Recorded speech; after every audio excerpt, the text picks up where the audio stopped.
And we are live. Morning thoughts, morning thoughts, morning thoughts. Shout out to the people going out to work this morning. Shout out to the people coming in from work this morning. Extra special big up shout out to the people who work multiple jobs. I have the utmost respect for you. Shout out to my entrepreneurs, my stay-at-home moms and pops, my retirees. Shout out to the drivers. Shout out to the Uber driver, Lyft driver, truck driver, taxi driver, food delivery drivers, round town and long distance truck drivers. Shout out to the crossing guards and the school teachers, law enforcement personnel, medical field personnel, military personnel. Shout out to the barbers in the barber shops, chefs in kitchens, secretaries in offices, strippers on poles. Shout out to the AC techs. Shout out to the engineers, the CEOs of whatever you are a CEO of.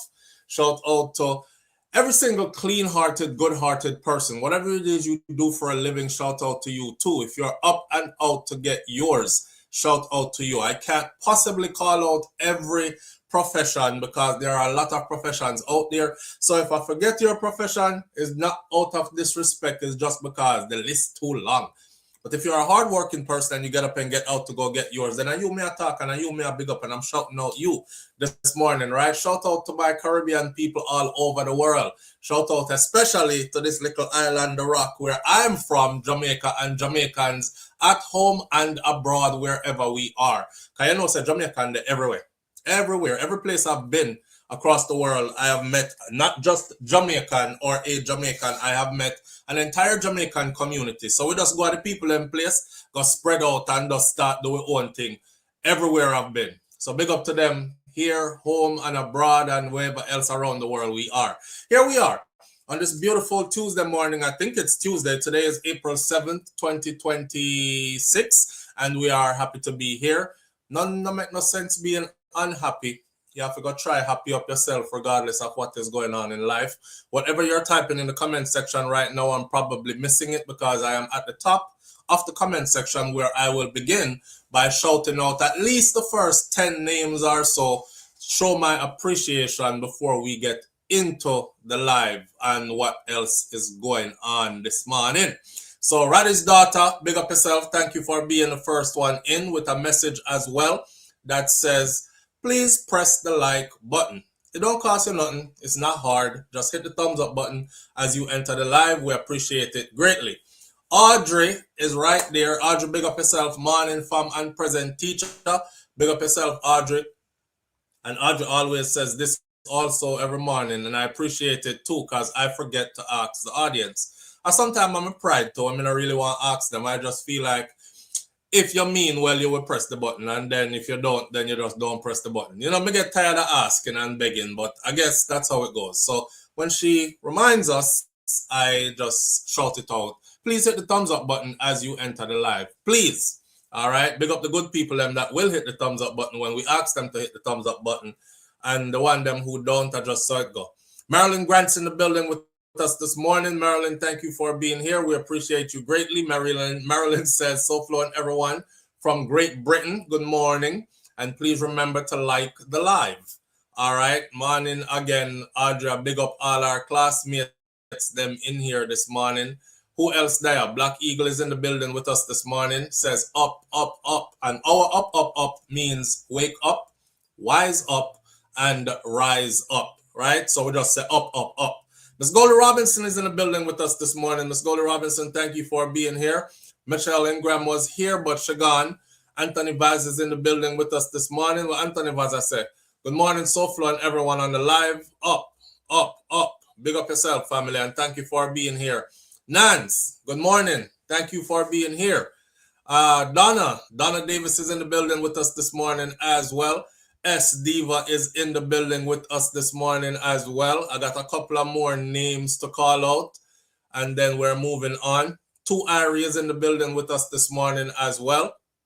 S Diva says, top of the morning, everyone. All right. PG, Beer Upments. PG is in the building with us this morning. Thank you for being here, PG, for joining us. Who else may not call out yet? Simon G is in the building with us this morning. Our brother Let's Bond TV, otherwise known as 5 Up, is in the building with us bright and early this morning. 5 Up, big up yourself, bro. I bet I'm out there on the work. Hard working, brother. Have to respect that. Patricia Jackson, thank you for being here this morning. Patricia Jackson is in the building with us this morning as well. If I don't call your name, it's because the name them enough and the time is short and we don't have time to call out everybody's name. Dorothy T, big up yourself. Thank you for being here this morning. Lil Red Gucci, thank you for being here. I appreciate your presence. Hope all is well. Sharon Spence is in the building with us this morning as well. We started out with Raddy's daughter, and that's how we're going to left it. Tony Mango, one more big up before we get into what we came to talk about this morning. Lots of beautiful things going on in life right now. Is a very exciting time for me. Somebody said yesterday, some people are so hateful. Jeez. Like, if you're watching my mouth while I'm talking and you see say my front teeth them do good, how the hell you reaching at the back of my mouth to tell me say teeth missing from around this or two? You know, I have to share these things because I never yet tell nobody say, oh, I'm talk like this and I hide my back teeth them because haven't I said to my audience that I am going to do 2 implants because I didn't want a bridge?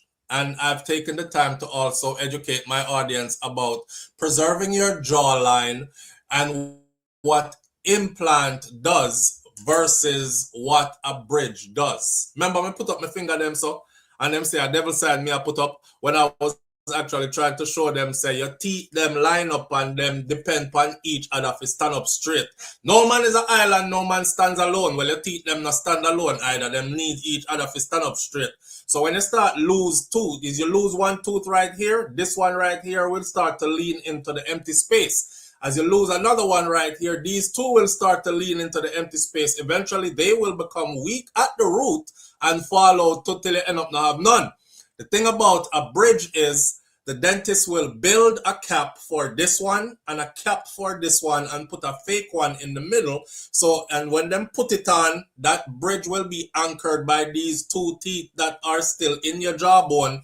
However, the one that is missing from here, your jawbone space will no longer, your body talk to your brain. So your body is going to say, hey, no need to keep on preserving this space because there is nothing there. So the nerves will go dead from this, and then your jawline will start to concave. It will start to bend in. That is why when people lose a lot of teeth out of their mouth and them don't put it back in them jawline, that after a while, you notice when your granny take out her false teeth and put them in the little glass so she have at the bedside, you see how her mouth goes on?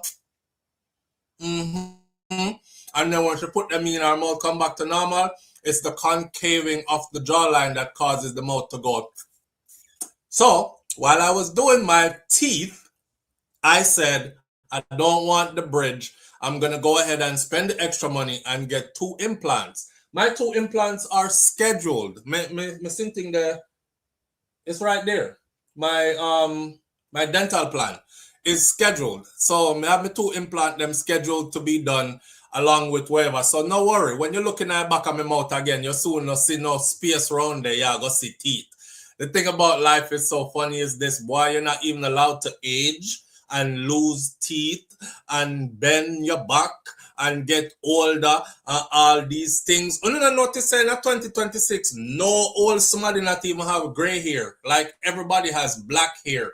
I was thinking about that the other day and I actually said it out loud. I said, this is weird to me because I'm used to seeing older people gray up and kind of look your age. I mean, you still look good if you're taking care of yourself, right? I'm not talking about your physical self, your shape you're in, but I'm talking about like people society will not allow you to age.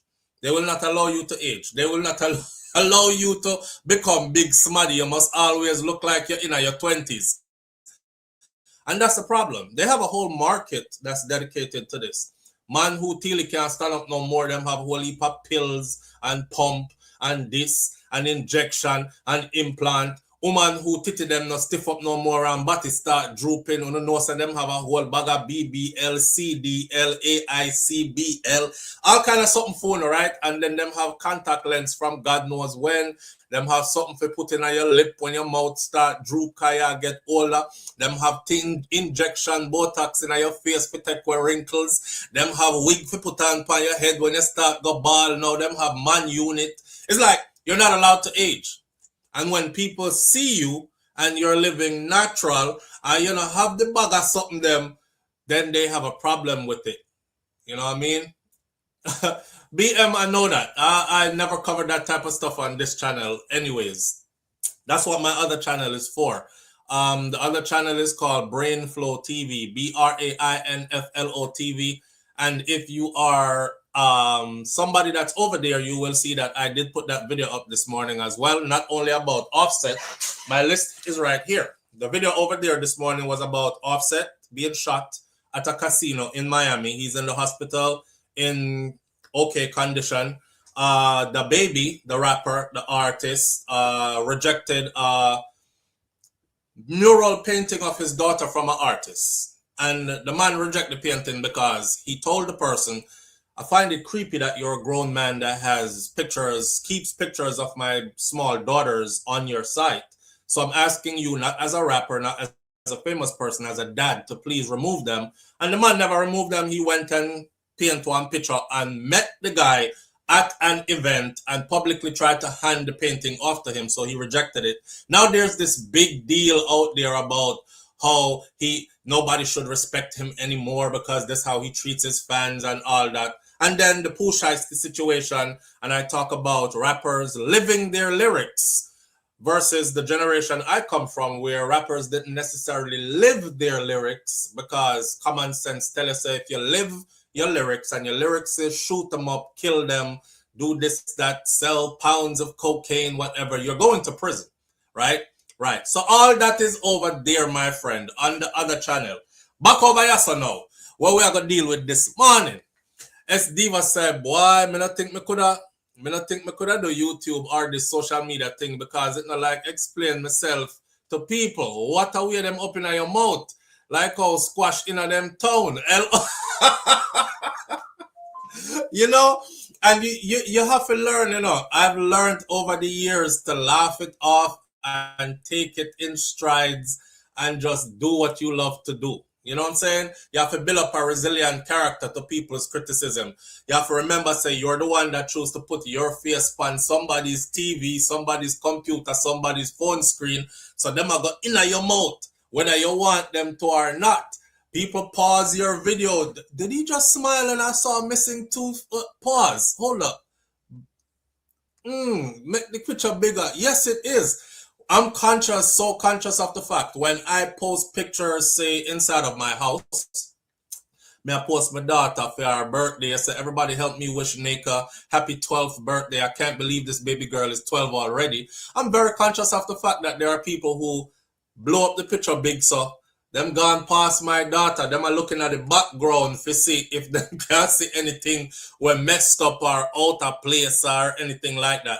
We used to do cooking videos, right? Where I'm probably gonna get back to that. I am the originator of, I mean, I take my credit because nobody know what give me. And me are the originator of the one pot curry.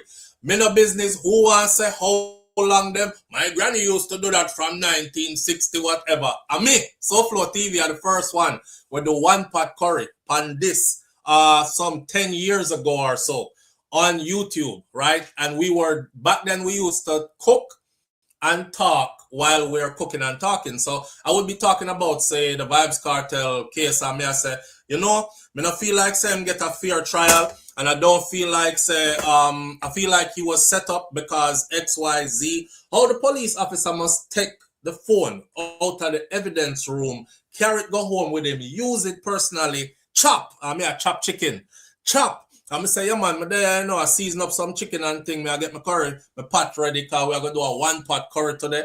And I will put the camera down there and show you how neat dumpling and what else goes into the pot with the curry and everything. We used to do that while we are talking, right?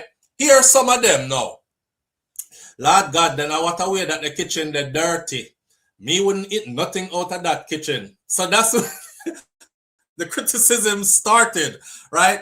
And it gets you in your feelings at first because you're not used to it. So you're like, this is in the beginning. I'm not used to it. So I'm like, which part of my kitchen dirty? You know, me see people cook on wood fire out the door and nobody don't say nothing about it. So why people over here I say, my kitchen dirty? I'm in a modern kitchen in a nice house.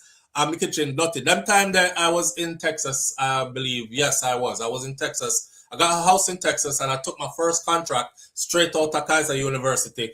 Gone to Texas, go travel as a travel therapist, right?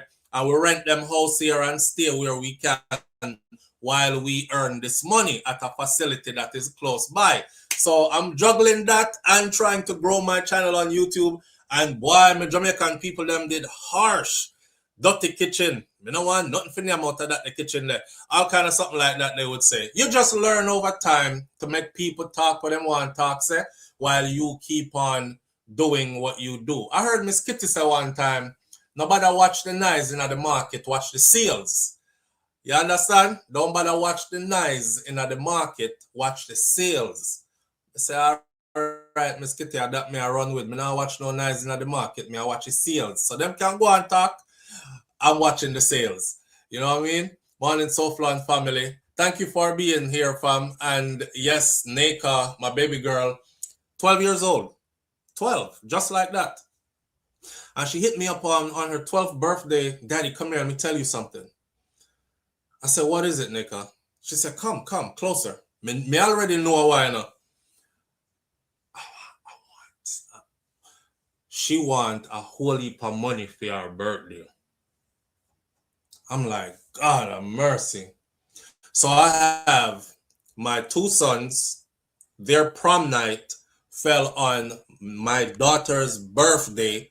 So we are run around for our cake cutting, have to go on, and then because it's something that we do traditionally, everybody gets their cake and the family gather up and we sing happy birthday, we video, we film, we cut cakes just to build and preserve memories for each one, for each birthday. So I feel our turn to do that, but it's prom night coming up also. So then we have to go get these two cars, and my sons, them no want no regular car. Me I tell them, say, I went to my high school prom in a Toyota. Them laugh so till. Me tell the man, say, I'm going to my high school prom in a Toyota Corolla. And the Toyota Corolla was actually rented from from one of the, me don't remember which part my auntie them rented from. But them rent me a car, and the car was silver, and it matched my tuxedo, and my tuxedo was silver.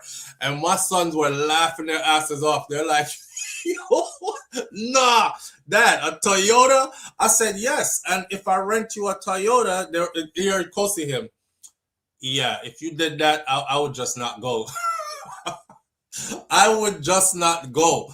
I said, boy, this thing is, it's two things here. One, I'm thankful that I'm able to provide a life where these kids don't know anything outside of this. And then on the other hand, I'm like, maybe I should send them in a damn Toyota because it motivates you, you know?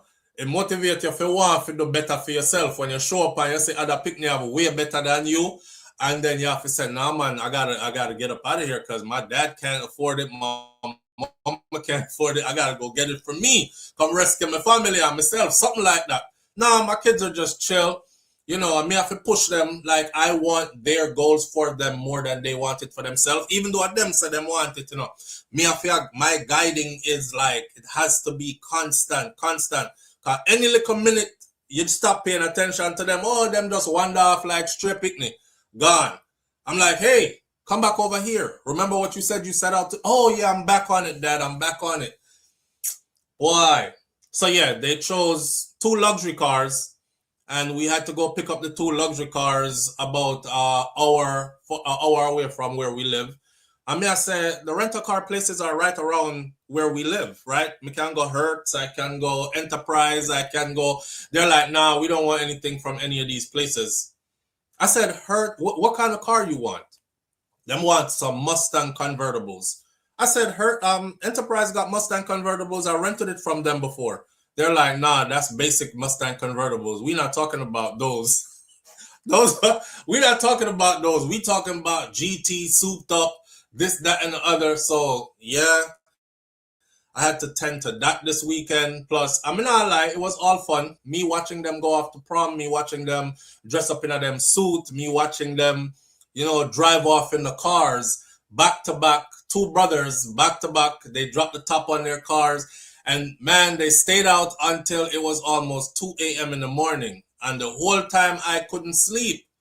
Anybody who tells you that you have children and as your children get older, you will become more relaxed, them probably don't have no picnic. As your children get older, you become more worried. You become more worried than ever before. Because why? When they were smaller, you had reign and control over them. You could say, you could go here, but you have to be back by this time. Or you can't go here, or I will drop you here and I will pick you up. Right? When them reach them age you know, where them can jump in a car and drive off gone by themselves, you have loosened the reins. You don't have any control anymore. So I'm texting their mom. I'm like, I'll be sitting at home working on the computers and just something just hit me in my head. Cause I'm a paro already in a real life. So something hit me in my head. Where is Jaden? Where is Kosi? So I text their mother. Where are the boys? Oh, they went to the beach with their friends. So I'm like, oh my gosh. Because before, they wouldn't go to the beach unless I said I'm taking them to the beach, right?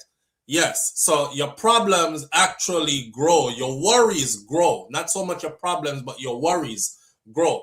And whoever said that when the day comes when them reach certain age, you won't have to spend no more money. I know you have to spend money. My daughter hit me up early morning for her birthday morning, hundreds of dollars on her 12th birthday. And I'm like, I tried and I gave her money, right? Gave her hundreds of dollars on her birthday morning. She and her mother gone shopping because I had to tend to the boys and go pick up them car and stuff. Later on, we'll cut your cake, baby girl, blah, blah, blah. In the middle of the rat today, so my daughter called my phone ring, me pick it up. Babe, what's up?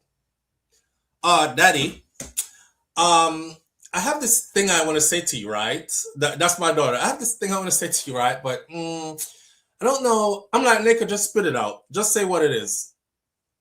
Can I have some more money? Can you have some more money? Now I'm forced to go into how my parents would have sound. Let's say, say back in my day, you find yourself becoming your parents and your grandparents, I said back in my day, Nika, I said when I was 12, they gave me $5 for my 12th birthday. $5. And it was flat in a one postcard. And that's all I got. It's like she never hear what I said. She was like, okay, so can I have it or not? I'm like, this book. And I'm held on the other end of the phone because one part of me is like, you ungrateful little. I'm telling you that I got $5 for my 12th birthday. You just got hundreds of dollars for your 12th birthday to go shopping, and you call again to ask for more money because you got shop and done the money where you get already in a couple of hours. I'm like, but I'm not saying it right because I'm trying to keep the vibe positive. She's like, okay, Dad, I'll hang up and you decide what it's going to be and then text me and let me know if it's going to be a yes or a no. For us, we wouldn't even ask. I get $5 for my birthday at 12 years old. I never asked for $1 more. I didn't expect to even get $5. So we've gone from kids who get $5 to kids who get hundreds of dollars and still act like them want more because you never give them enough. Yeah, Dad, you think about it and just text me and let me know, okay, if it's going to be a yes or a no. Before, me could have blinked, so she hang up, she had text already. So what is it going to be, Dad? So what is it going to be? Then me, exactly, Nisha. Exactly. Where say run their car money on the wicked. Hear me now. Why Lulu, me not rich enough? I'm not rich. I'm rich in spirit. I'm rich in spirit. Hear me now. Me I cuss one time, hang up the phone. I'm like, I'm grateful, little rascal, girl. Jesus, I'm a bex. So I tried to type a diplomatic message to her. I said, Nika, I love you. I don't like ungratefulness. I explained to you that I only got $5 for my 12th birthday. I gave you hundreds of dollars this morning. You spent it all and you're asking for money again. I would think that you would be thinking that, hey, Dad might be stretched since he has to do all the stuff for my brother's prom. Everything me I forget for them prom, me I forget it twice. And a one picnic me have I go a prom at 2. That means 2 suit, 2 luxury car, two money in a pocket, two this and two that and two of everything. I thought you would have had some kind of, you know. She said, okay, I guess that's a no then, is it? Oh, I was pissed. I guess that's a no then, is it? I'm here thinking, me go tell Shakira she know. I said, babe, you know, so me give Nika hundreds of dollars this morning. She spent off the money. She asked for more money. He or she know about, well, Nika is the straight A student and she's a good child. So I think she go side with me and say, my God, you know? So I had to give her the money anyways. Me give her the money out of guilt because she is a gifted student. She was selected to gifted from second grade, and she's been in a gifted program ever since. She has maintained her gifted status. That's the students who them separate from the rest of picking them at the school and them go through a different curriculum as well, right? So she's one of those students. She's straight A honor roll as well and all other kind of something. She's a brainiac, so she deserves it, you know. And I thought to myself, in the guilty feeling, I thought, what if you don't give it to your daughter and boys start offer things? Because I come from a time when I saw a lot of young girls get offered things and they took the things because their parents wouldn't give them things. You know what I'm saying? And they went and took the things. And out of that guilty stuff, I said, I don't want nobody give my daughter nothing and she take it. I want my daughter feisty. I want my daughter to be like, please, I don't want to. Okay, so yeah, you say I'm pretty. My dad tells me I'm pretty every day. Every single day. So I'm not frightened by a guy saying I'm pretty. I mean, I really grew up around girls who, if you want them panty shift, just tell them, say them pretty. You know what I'm saying? I seen it. And I look at these things and I'm like, yo, I tell my daughter that she's pretty every day. I tell the whole of them that them pretty every day. Her, Melanie hears it all the time, every day, multiple times per day, how much she's loved and she's beautiful and all these things. Our sister, no different. Because I don't want nobody to be telling them that and them get frightened. And oh my gosh, somebody thinks I'm pretty. Somebody says I'm beautiful. Somebody has things to give to me and my dad can't give me nothing. You know, it's a sticky place that you're in. It's a sticky place that you're in. Stuff that you never thought would matter to you as you grow up, you know, or when you did younger. Now you're a big man and you have these little girls and you're like raising them and you're like, oh, it's fire. No man, that really, really matter to me. I remember when me tell Fat Susie say she beautiful and me say Fat Susie ball like say the first she ever hear somebody tell her she beautiful. Like me could have get her if you do anything. Me know nobody do that to me daughter them. You know what I'm saying? Oh boy. So that's where I'm at with all of that, people. It's been a busy 2 weeks.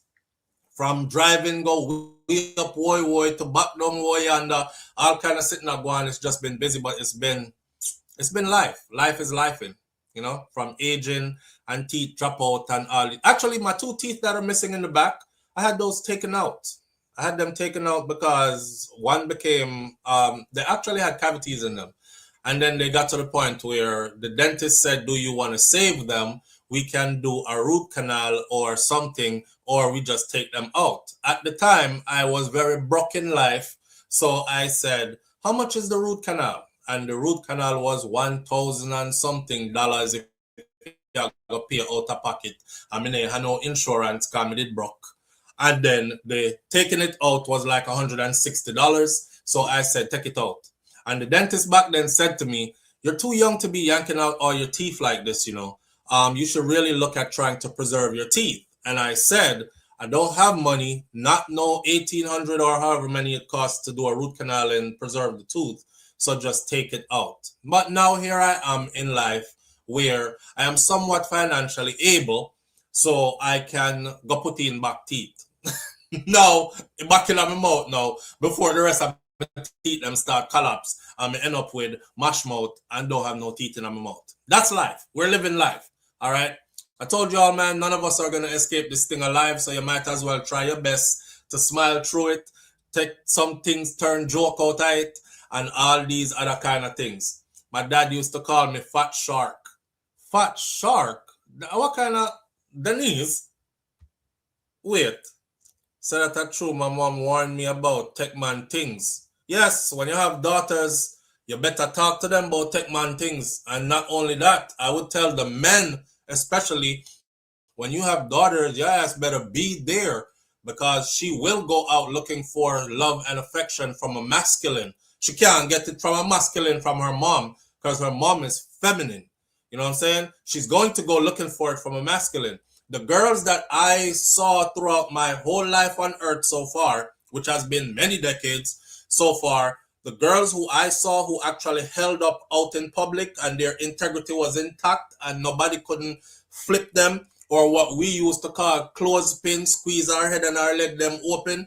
The girls them who were able to avoid all that and stood strong were the girls who had daddy. Majority of them were the girls who had their daddy. And you couldn't tell them nothing because they had their dad. And their dad made sure that they were loved and they felt loved and they didn't want for things that their dad wasn't there able to give them all these things. The girls who I saw fell victim were the girls who their dad was missing. Their mom was struggling. You know what I mean? Them kind of something there. So as much as mommy did a love up on her and me I work hard, you know, me I work 2 jobs to make sure my daughter have everything, she still never heard in a rough masculine voice like the figure, her father, her protector, saying, I love you, babe. I love you, baby girl. You're my princess. Hey, if anybody ever do anything to you, I swear to God, like I profess my love to my daughters all the time. Not only just in words, but in actions. You know what I'm saying? So if you're not there for them for that, from man to man, may I tell you right now, more than likely your daughter is out here and about to fall victim sometime soon along the way. You better pray so she don't. Well, if you pray for her to not, then you might as well just be there, right? My dad used to call me Fat Shark. Denny is the one that was affectionate. Was that supposed to be affectionate? Because I don't understand that, because I wouldn't put fat in the word when I call my daughter. But always try to save your teeth. Yes, PG. Always try to save your teeth. But the age we reach now in life is too late. Well, we know now. So any other teeth that need or tooth that need anything done to it, we know better now. So we will try to save the rest of the ones we have. But we have 2 round the back where them gone already. Them not going to grow back. So we're just going to put in 2 in other space there. Right? Was it? I want to hear from Denise. Oh, Denise say, I guess so. Because Denise, you told me that your dad was loving, right? So maybe that was his way of saying Fat Shark. Fat Shark? Hey man. People, y'all must know why your daddy call you Fat Shark. I don't know. From the outside looking in, I won't be a judge. It doesn't sound affectionate, but I guess it can be so, right? Fat Shark. Come here, my Fat Shark. My God. What are we talking about this morning? My whole paper went blah. Okay, here it is. All right. So we have a couple of things to talk about this morning. Denise said, I guess so. Come here, my Fat Shark. Oh, man. There's a story here we have about a brother that is from the Caribbean that killed his wife and her new husband. I think the story is one that you have to hear. There's also a Indian man story who did not want any blackies in his family, he said, and his son, his Indian son, went and married a blackie and him orchestrated the murder off and had blackie killed. And one bag of something behind it. So we're going to talk about that story as well. All the faces of the individuals we're talking about this morning are what I used to make the icon for this video this morning. So for instance, if you go all the way to the right, you will see the Indian man, and as he's being sentenced in court, and you will see a small picture of the victim right there with him. In the middle, you will see Noah Lyles and Janelle Bromfield and their wedding, which I can't go any further without talking about, because I really want to get into the people and business. All right, I want to talk about all these things this morning. I usually ask you where to start, but I don't want this to get lost in the shuffle. So I want to start out with Janelle and Noah wedding. All right. Janelle Brumfield and Noah Lyles wedding. When I know say Noah is now our brother-in-law, you know. So I don't know how Noah gonna do it when competition time come and a running time and all these things. I'm glad I'm not a bandwagonist, and I always say these things because remember what I said before? I said when Noah is running, Noah is one of my favorite athletes, and when he's running, I'm always cheering for Noah. However, if there's a Jamaican in the race, I'm normally cheering for the Jamaican in the race because a Jamaican I'm born, right? I'm a place. However, if there are no Jamaicans in the race, naturally I cheer for Noah Lyles, right? Noah is now our official brother-in-law. So and we also had discussions on this channel where we spoke about the type of things that was being said that I found disparaging about Janelle, right? Like, oh my God. No, and these were coming from our own Jamaican women, which you think them would have been happy, say one of them sister, your fellow country woman, got somebody to love her and make her feel special and care for her and admonish and admire her and wants to wife her and spend life with her. Little country girl, where you know them used to call Blackie and all these other kind of things. Lord, she black, sir. You know, so nothing good no come from anything was so black and all these things, right? To see her tell her story and where she's at. One time she put up a post that said, there I was one day catching a red plate. Like she said she had catch red plate, which a taxi in a Jamaica to halfway tree. Next thing I know, I'm driving in a G-Wagon. And the friggin' comment section was like, oh, so you just love man things. This girl think is a flex for brag about G-Wagon. After you no own no G-Wagon, no know a car you're riding up. Please remember, so when time him left you, him a carry him car with him, so you have to go get your own. And these were the kind of comments, you know, and I always see them on everything that she posts. Yes, there are people that support her a lot, but there are a lot of people who are her fellow country people who don't support her a lot. It started with, oh, so you really give up your track and field career for go turn housewife for man. Wait till him left you and you don't have nothing left. I remember Janelle responded to that comment by saying, well, me give up track and field, you want to go run it for me? Right? And I laughed because I thought that was funny, because the little feistiness, you know. Me give up track and field, you want to come run it for me? And she said, furthermore, I wanted to start a business. He's invested in that heavily. I wanted to buy a house. He's done that.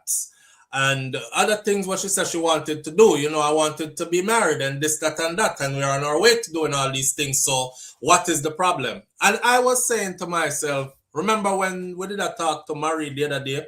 I said, Marie, there's a difference between man with things, accolades and money or whatever that will give you something, or the man who wants you, he knows you can do things, but him not pressure you to do things, or he's not leaving you to go do things. Not that he's going to stop you from doing it, but you're safe and secured with him in a way where you don't have to worry about all that, really. You know what I'm saying? Who wouldn't want that? Even me as a man would have want that. Not from a man, but me would have glad to be all a woman say, babes, me love you so much and stuff. Sit down for a whole year. Whatever money you make, it's on your own. Just pocket that, keep that, right? Just stack that. And I'm sure you're going to do something with it that benefits both of us. Let me handle all these bills for just 1 year. I just want that for 1 year out of life. Imagine a man who is well put together in all ways and has accomplished so many things. And he's saying to you, let me handle all that. You don't worry about all that. I want you to be my wife. And you're agreeing and are saying, yes, I'm in love with you too. I want to be your wife too as a woman. And he's like, babe, I don't want you getting up every day for go run, gym, train, run. You must think it's easy something for be Olympic athlete. Remember, so she got Olympics, you know. You think it's an easy something for reach that level? You have to run through pain. You have to train while you're hurting. I don't know if someone will ever even run till you vomit yet. Who wants to do that all the time? Who wants to do that all the time? And you have somebody where I tell you, say, hey, the money is coming in the millions. I can more than take care of both of us. You know what I mean? What is it that you always wanted to do? And you're able to say, well, I always wanted to start this business and I always wanted to be married and be at home raising our children. And he's like, let's get started. Y'all tell me, said, any shame supposed to enter that? No shame not supposed to enter that. She's doing it exactly traditional style, like how Miss Ruby and Mas Cleavy them would have said it is supposed to be done. You know what I'm saying? So big up to them. Big up to them on their way. Matter of fact, me fascinate people in business. Let me go over here so real quick. I'm going to share some of them things with us in these comments this morning. Bad mind, the atmosphere, and the haters are real. The part that killed me was when they said, then I she know I go pick. To see that it was coming from Jamaicans because it was typed in patois. Then I she him go pick. Lord God, him could have get somebody better looking than that. Jamaica full of pretty woman. Him could have get one of the dolly them. And I said, wow, I have to talk about this. I have to talk about this. Because the man now look for no dolly. You think you think that man looking for dolly? He not look for dolly, he's looking for character. A wise man doesn't look for dolly, my dear. A wise man look for character. Because it's not your dolly self, your wig them where you put on for turn you in a dolly. Your big long rat batty eyelash them where you put in for turn you in a dolly along with your contact lens and your this and your that. That's not what's going to raise our children when we start making these babies. It's your character that's going to raise your children. It's your character that's going to want to problem solve with me. It's your character that's going to want to have you preserve, put in the work required to preserve our marriage and keep us happy. It's your character that's going to count in all things forward from right here, right? I'm absolutely sure if Noah wanted Dolly, him could have get Dolly. And he didn't even have to go to Jamaica to get Dolly because foreign full of the same Dolly them, right? Even Dolly that have things foreign full of. So I know that the man look for character. And looking for his character, he found that character in Janelle. So big up to Janelle and big up to Noah and what they got going on. I'm telling you, I'm in love with it. I celebrate for them like say a my wedding. I don't know what this one is. Let me see if this had a part, like some of it. I'm gonna try to teeth it way.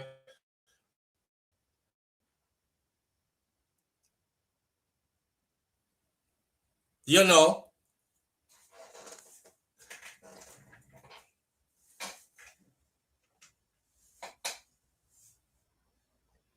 and I don't hear no sound coming from it, but it's been a celebration weekend for them. It's been a celebratory weekend for them.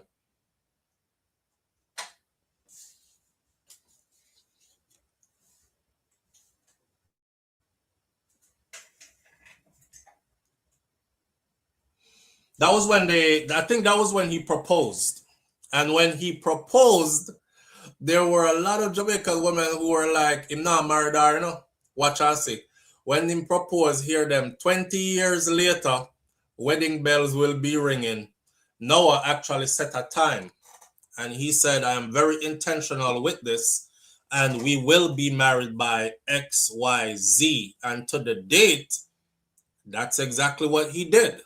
So here you have a man who wants to be a husband and a woman who wants to be a wife. And boom, they have that. So shout out to Noah and big up to Janelle. And I wish them nothing but happiness from here on forth. They are going to have some super children. Remember, say, when the other day, when the Epstein file something dropped, and they said Jamaica was in it. I'm going to show y'all how deep this is. When they said Jamaica was in it, and I was saying to y'all that I wonder which Jamaican in them files there. And what kind of freakiness them go get in. Only to find out Jamaicans were in it, not because we were doing anything, because they were studying us. Epstein was having conversations with a scientist who is trying to create a master race of people through genetics. And they are doing research to figure out how to make people stronger, faster, taller, more witty, mind-wise, etc. And this is the pool that they dipped into. Jamaica was at the top of the list. And they were going after our super athletes and our brainiac people and looking to get samples of their DNA to put it together. So in the line of that, I will say, look at Noah and look upon Janelle and tell me so them now gonna have some super picnic. I wouldn't be surprised. I wouldn't be surprised if them all mess around and create all the next Usain Bolt or something like that. Not that their child has to come run track and field, but I can't imagine there not being a love for it, given how deep in it mother and father went. You know what I mean? So again, Janelle, slap our haters them in the face even harder. And shout out to Noah for not clowning her out. Because you know some man clown out woman, you know, and make people laugh after her. And she's there hanging on. Say, yes, man, and next year. Well, it's next year, him say, but it never work out. So, you know, we were too busy. So next year, and then next year come and him said, no, the next year after that is next year. So tell the people that your hater them start feel like they have grounds to laugh. And them laugh off of you, and I tell us that boy, I don't want your girl, you just a whole space. So God left you. The man was super intentional. He was super intentional. Him say, yes, I eat this, and that is what it was. That is what it was. Yeah, Pussy G, no long drawn out engagement for years. Everybody has said, when is it gonna be? When is it gonna be? And you know it is never being. He stepped to it like how he said he was going to step to it. And he stood on his word. And that's to be honored. With that said, I am pretty sure if along the way she was showing traits that she would not be a good wife, he would easily have called that off as well. Because that's what the engagement process is for, right? You're supposed to, engagement means you're courting, and you're courting intentionally. That means he's watching. Yeah, she's watching. Watch him, see if he's going to be a good husband. Watch her, see if she's going to be a good wife. Watch her, see if she in a certain things where you're not going in her, you can't handle her, you can't bear it. Same thing for her. That's what the courting process is about. The man obviously see where him say it's the same right through, and this is who I really want to be with for life, and did that. So now she is a Lyles. She went from a Bromfield to a Lyles. Big up to Janelle and big up to Noah and the people them who had all those negative things to say about her. I think it's time that you stop, because I don't think there is any losing in their book. Yeah. They even say stuff like, when time him start lose the rest of them and the money now come in no more like it used to. Watch and see if you know if you got to take up regular 9 to 5. You better come off of yourself and go do something for yourself and stop depending on the man things. Oh boy. People are going to talk. The internet is made for everybody to have something to say. So you have intelligent people who gather here, as well as people who don't have no sense gather here. So you have to take it with strides. You know what I'm saying? Yeah. Nan says, I can't imagine nothing but greatness for their future children. Me either. Or their future endeavors. I wanted to put their wedding pictures on the screen, but it's not allowing you to download their wedding pictures, which I can see why. Live on the air with SouFLo. Good morning. Good morning. Good morning, family. How you doing? Allergies are killing me. Allergies are killing you? Yes, man. But my hats off to Janelle and Noah. He's officially Jamaican. He's officially our brother-in-law. Exactly. That's their word. That's their word. I'm in Jamaica because actually they claim it. Okay. See, you are claiming him all the way. Yes, I mean, and he was in from head to toe. I honestly see that, and I forgive Janelle for letting out the secret. You forgive her? Yeah, I forgive her. Come on, she was a traitor. Come on, man. She was a traitor. She was. Come on, I don't care. She was, but I forgive her. I don't think she was, but we know you already. She let out and you that did secret. say that all along. She let out our secret, and that was, come on, man. You understand the climate that we in when track and field comes on, and but she never let out no training secret. Yes, she did. But feel like I shouldn't come out and it came out. So. You see it there. Right, that's Yes. all. But he's better than your friend, your artist friend. He is better than your artist friend. Oh, Who Kartel? have a girl, yes, who have a girl tagging along, and all know you can't give her a date. Hello. Well, fine. You're talking about Kartel and Sidem. Exactly. Well, you know, I don't know. Maybe Sidem has decided that I don't know what their arrangements are behind the scenes. You know, maybe she realized now that the man is polygamous and not necessarily monogamous, even though he's saying he's a one burner. You know, your mouth say one thing, but your body will show you exactly what it actually is. Yeah. You know. Yeah. I would have wicked woman. Give him more. I respect him, but not to the top. Yeah. But I respect what he does and everything, the business aspect and stuff like that.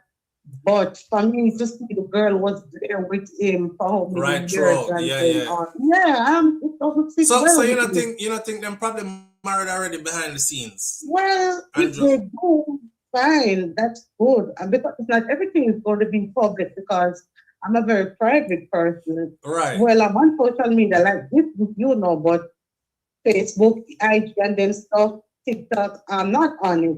But I mean, if they are, I'm happy for them. They are still little bits of pieces like what you said, you know, Motamasi and stuff like that. But others, I don't follow nobody.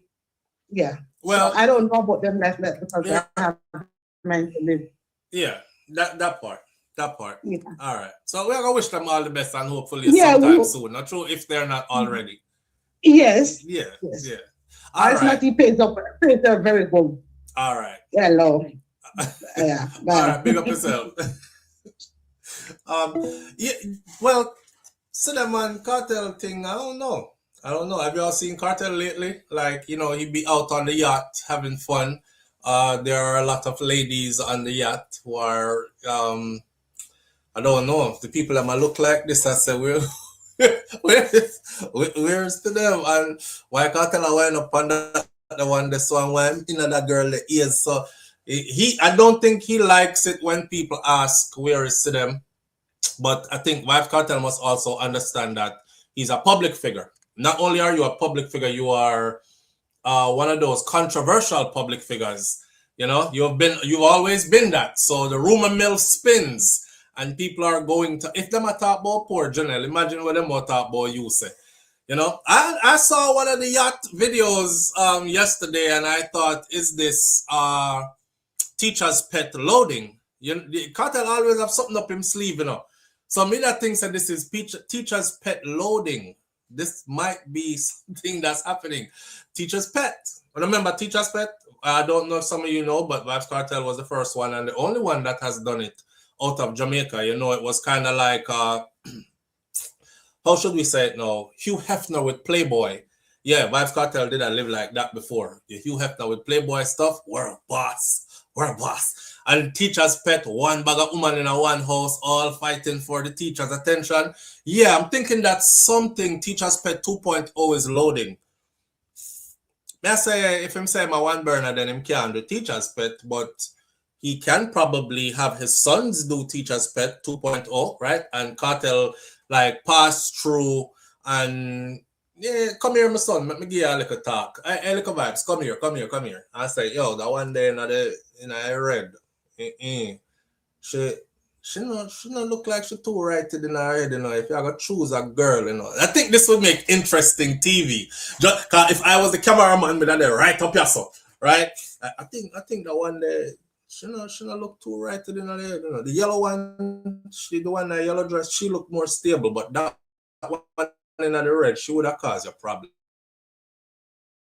I don't know. I'm just telling you from what you know me. I try to give you insight. But to not have fun though. Yeah, man, boy, the place full of women though, and all these guys, you know, pass through and them are gonna say, oh, hey, Vybz Kartel is here. I'm a huge fan of your dad and whatever else. I think teacher's pet should be reloaded again. Me don't know what I want.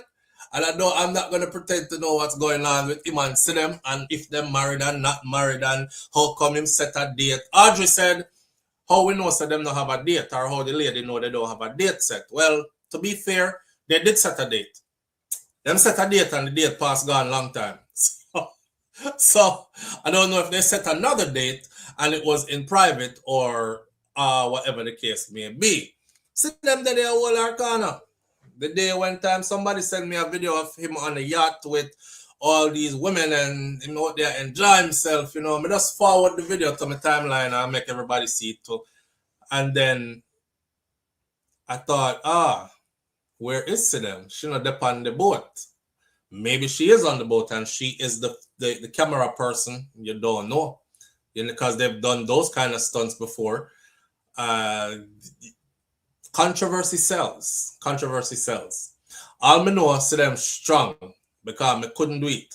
All the girl where him say I like him sister, the way how him ever all over she. Then she about him by her Birkin. Him slap that already. S Diva. Hey, I have the video, you know. When she have on me never load it up this morning, that's all. But for the people that who might not know what we are talking about, you see, I have me gone from Janelle and Noah to this mix up, yeah. Why? I saw her on the yacht with the Birkin, and I said to myself, you know, Birkin is a very expensive bag. I guess she's working on earning her monies to be able to afford Birkin. And she said, thank you, Addy. That means you're in by Birkin gear. Yeah. See it, me find it, see it here.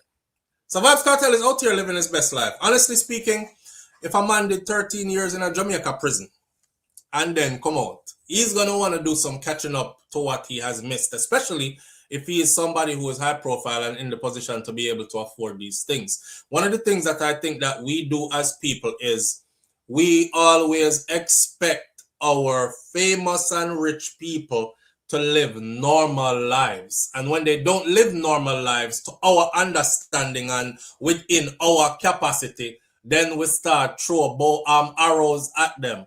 But we have to remember, say, for them levels with them there, we not even understand them levels there yet. I never get $1 million check before in my life. $1 million in a lump sum. I don't know what it feel like to get one back of the other, back of the other, back of the other.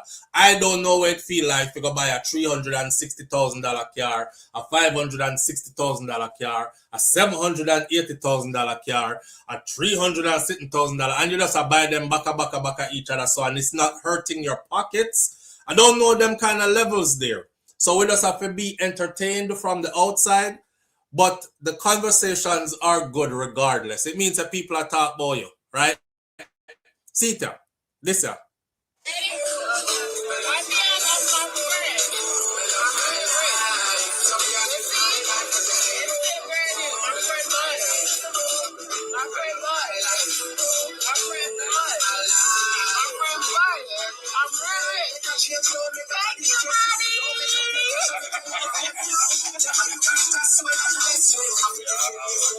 Yo.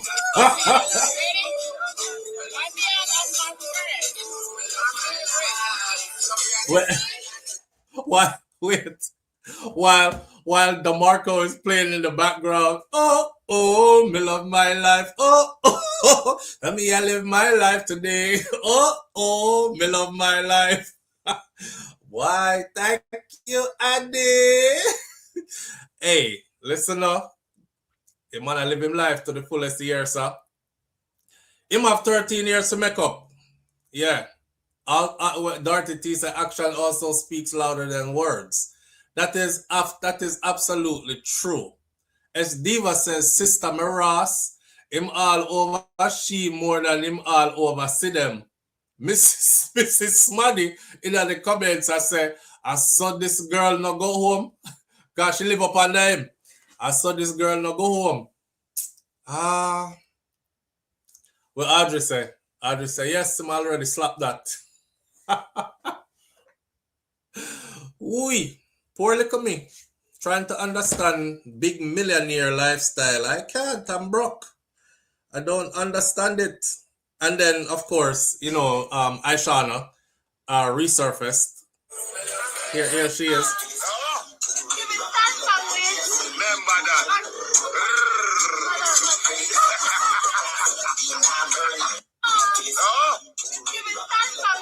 Remember that. What a life, sweet. Yo, the man life sweet like honey. You know the bush honey? Yeah, him life sweet like bush honey. Why? All I can do is laugh here, sir. We sat here for years and wish for the mandate to come free.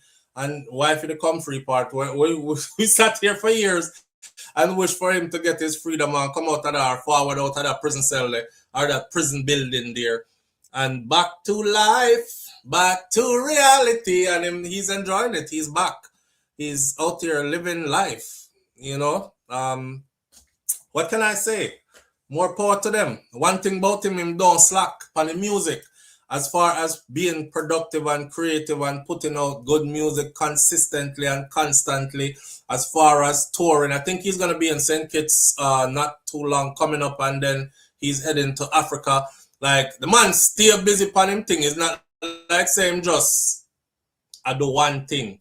You know what I'm saying? So I respect him for all of that still. The business part of his mind is still fully at play, as well as his children and their careers and stuff like that.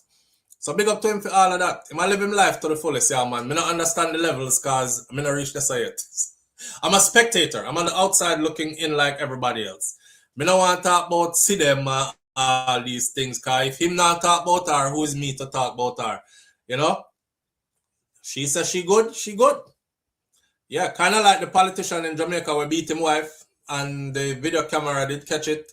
The politician from Westmoreland, and they did kick him out of the JLP, and then they took him back. I forgot his name. But I remember I was advocating for the woman, and I was saying, well, if a politician, a top-ranking politician, a sitting member of parliament can beat it, because them all use the crate, you know. Jamaican people, you know the crate, them Caribbean people, crate where you buckle them coming up. Them all use the crate and run her down and beat her with the crate and everything, you know. I said if a man of that stature, a sitting member of parliament, could do that to his wife, or at the time it was his common law wife, then there is no hope for Jamaica. That means that any man can do anything to them woman and he's not charged, he's not prosecuted. I found out then that the law in Jamaica says if she says she don't want to press charges and him say he don't want to press charges on her, yes, right. Then there's nothing the law can do. Well, tutus, them take vacation together, take some time away from work, carry him gone back at church, she's now holy and sanctified. All this happened back to back, you know. Next thing, they're married. He sealed it up with a I do. She's no longer the beaten led to marriage. And the beaten led, hallelujah, the beaten led to marriage. Thank you, Lord. Yes, amen. The beaten led to a marriage. I don't know how that worked out, but the beaten supposed to lead to run away, leave, don't come back. No look that way there again. He will kill you next. The beaten led to a marriage. George Wright, that's his name, right? And when the beaten led to a marriage, them take him back on the bench over JLP side. And when them take him back on the bench over JLP side, you know me hear all the people them say, if she's the one that went through it, and if she end up marrying him after that beaten, and then they end up being husband and wife now as opposed to just boyfriend and girlfriend, who are we on the outside looking in to cast judgment? You know what I'm saying? God forgives, and so should we. That's what they say, you know?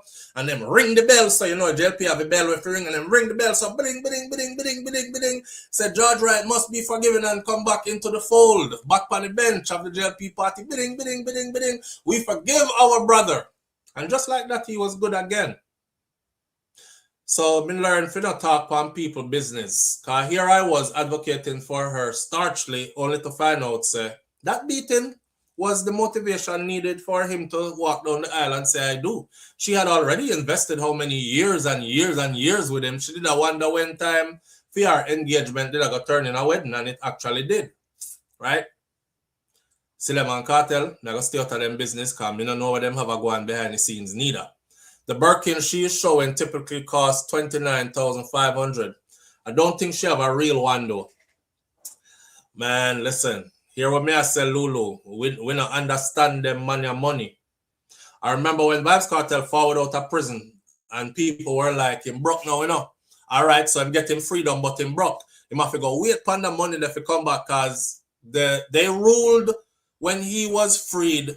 They ruled from the UK that the Jamaican government must give back all monies that he spent fighting for his freedom, all the way to the Privy Council. Insurmountable amount of money, that is. And the man free up out of prison and looking at the camera and said, you know, I'm not even gonna sue them. Yeah, you know, let bygones be bygones, because as soon as I stepped out of that prison, him say, look at God, because as soon as I stepped out of the prison, I got all that money back. Like the minute me step out, I got all that money back. Bookings for days, man. You know, all kind of requests to do this and be here and do that. And right now we just try line it up properly on these things. I said, wow, if I had a chance to sue, and not even sue, it was granted already that they had to pay from the highest courts. I want me hundreds of millions of dollars. I want to you. Him have so much money, him said, no, it's okay. I don't want no bad blood any further. I want to put this chapter behind me. Me good. People started saying, I broke him up. Watch and see. The man said, I like that Porsche there. It's time for me upgrade. Because him did say Benz Punani, right? And him did have the Benz there. And the Benz kind of played out because it's been years. I want to tell you something. 13 years after I got prison and come back out, a whole heap of people still can't afford the same Benz that is about 14 years old right now. Right? Just to show you how far ahead he was already. When him got buy the Porsche in Jamaica, he bought it cash. And people started saying, then what kind of money him have so? Because when I looked up the kind of Porsche that it was and how much it costs, that Porsche is over 200 and something thousand US. And him buy it in a Jamaica, straight from the dealership, drive it off of the dealership floor. And remember, the bag of people that run down the porch, that wasn't it. People started saying, anybody can buy a car. I hate my people because the whole of them feel like, so anytime you buy a luxury car, that means you're rich. Nobody not own no property or nothing. Them go so boom and buy a mansion. And they revealed, the people who sold the mansion revealed that it was a cash purchase. And they revealed the site. This is how we get to know where the address of the mansion actually there. Because them show aerial view and different angles and how it did look when it was on the market for sale. This on the market were privy to me and you, my friend, because them know so we not in that bracket there. So we could not see that anywhere already. So boom, him buy that. Again. So when time him do that now, they must say, wait. Beamer, Range Rover, Benz, Porsche, mansion. This a money, what kind of money him have? And then him fly out, go to the US. And they thought, okay, he's going to make it go US where we never thought he was going to go. How? Him not going to do too well over there. Hopefully him show them start selling things like that. Barclays. Next thing we see the man do a commercial for his realtor. This is my realtor, guys, and if you're in the Florida area and you're looking for, when I never say that, if you're in the Florida area and you're looking for a good realtor that can get the business done for you, this is who I'm recommending that you get it, do it for. And we're just closed on this house right here, and may I say, yo, the man reach over here, so exclusive community, boom, bam, one piece of property. Next thing we know, in about a week, he's standing in the back of that one property, a wave like this on camera. Him say, we have something for sure, now watch this. And I'm like, well, way more sure we know. Waving like this is a matching house across the water with the liquor vibes them, him son them, a wave back from over there. So yes, so that is our new purchase. We just purchased that one as well as this one right here and purchase one next one after that. I mean, I say, yo, obviously cartel money is money that we can't quantify. We can't. I know he doesn't have unlimited amount of money, but I know he has a whole heap of it. And it's time for just stop say stuff like him broke or he's gonna go broke or him can't afford Birkin or anything like that. The way I see him living, his money is tall. Him money up. The man drop a McLaren right in front of him house the other day. You never see it. You never see it. Him drop a McLaren right in front of the house the other day. This is right after the back-to-back purchases of the Rolls Royce them when did buy. The Cullinans. That money there is no normal kind of money, my friend. That money there is different. That's why I say I'm not trying to understand his life. I'm trying to be a spectator from the outside, watching, and me happy for him. Because the years we spent saying he was wrongfully railroaded and sent to prison, and them need to free him up, because dancehall in a prison with him. And then I see what happened since him come out. Everybody price gone up, you know. Dancehall the back on top again. These kind of things. It's a good look. It's a good look. And I'm just here just watching the journey and enjoying the journey from this angle. I don't think Birkin are nothing for him buy. I don't think Birkin is anything for him buy. Now you're the man some more time him give to them all 50 grand. Go and go shopping and see them just take money and put it down. Because she's not that kind of person. She's not into that kind of stuff. Cartel money no normal, friend. And he was locked up for 13 years. I'm thinking most of his dollars and cents were invested in other things elsewhere. That's a lot of time for your money to grow, appreciate in value, depending on what you've been invested in. Plus, he wasn't out a road to spend the royalties that was coming in from all his plaques and all his records that were being put out constantly and being sold. I think the government themselves didn't understand how much money this man was generating. I honestly think they were trying to like leak out, like drain out as much of it as possible. And they hit what you would call a bottomless well. Because every time them think them reach a bottom of the well and they're like, yeah, but even if him come out, you know, by the time him come out, we'll make sure say him broke. Them couldn't broke him. They couldn't broke him. It's crazy. Remember saying come out and come tell us about the lawyers them that was thieving his money and wasn't doing anything for him as far as getting him out. And him said that's why I'm have to respect Isaac Buchanan to the fullest, because Isaac Buchanan was the first one who showed him certain things in law and circled it and said this right here is what's going to free you. And him actually tattoo it somewhere upon him. And boom, at that free him. And him said all them other big lawyer, King's Council, this Queen's Council, that just come them, get them whole heap of money, and they weren't, none of them ever showed him that. So, yo, I don't think Birkin are nothing for them man to buy, my friend. That's us trying to understand rich people life. You know what's funny about us too? We will look at somebody like, say, we look at a famous American star, and we will think they have a whole heap of money. And then we look upon our own, like a Vybz Kartel, and we're like, we know say I'm rich, but him not have money like that person there. And in actuality, he probably has way more than that person. It's kind of like when we see them people there at grocery store now. I grew up in a time in Miami where old white people used to clutch their purse when them see you and gossip, like visibly turn and do this. And it was to embarrass you. It was to say that you broke blackie, you might grab my purse kind of thing.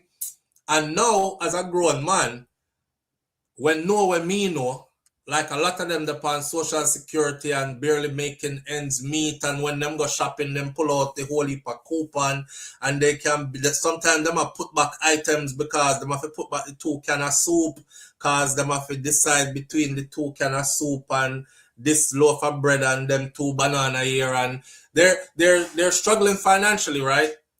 Back in the day when I was growing up, I was young. I used to think they're old and they're white. They must be rich. And they grab their purse because them have wealth in it.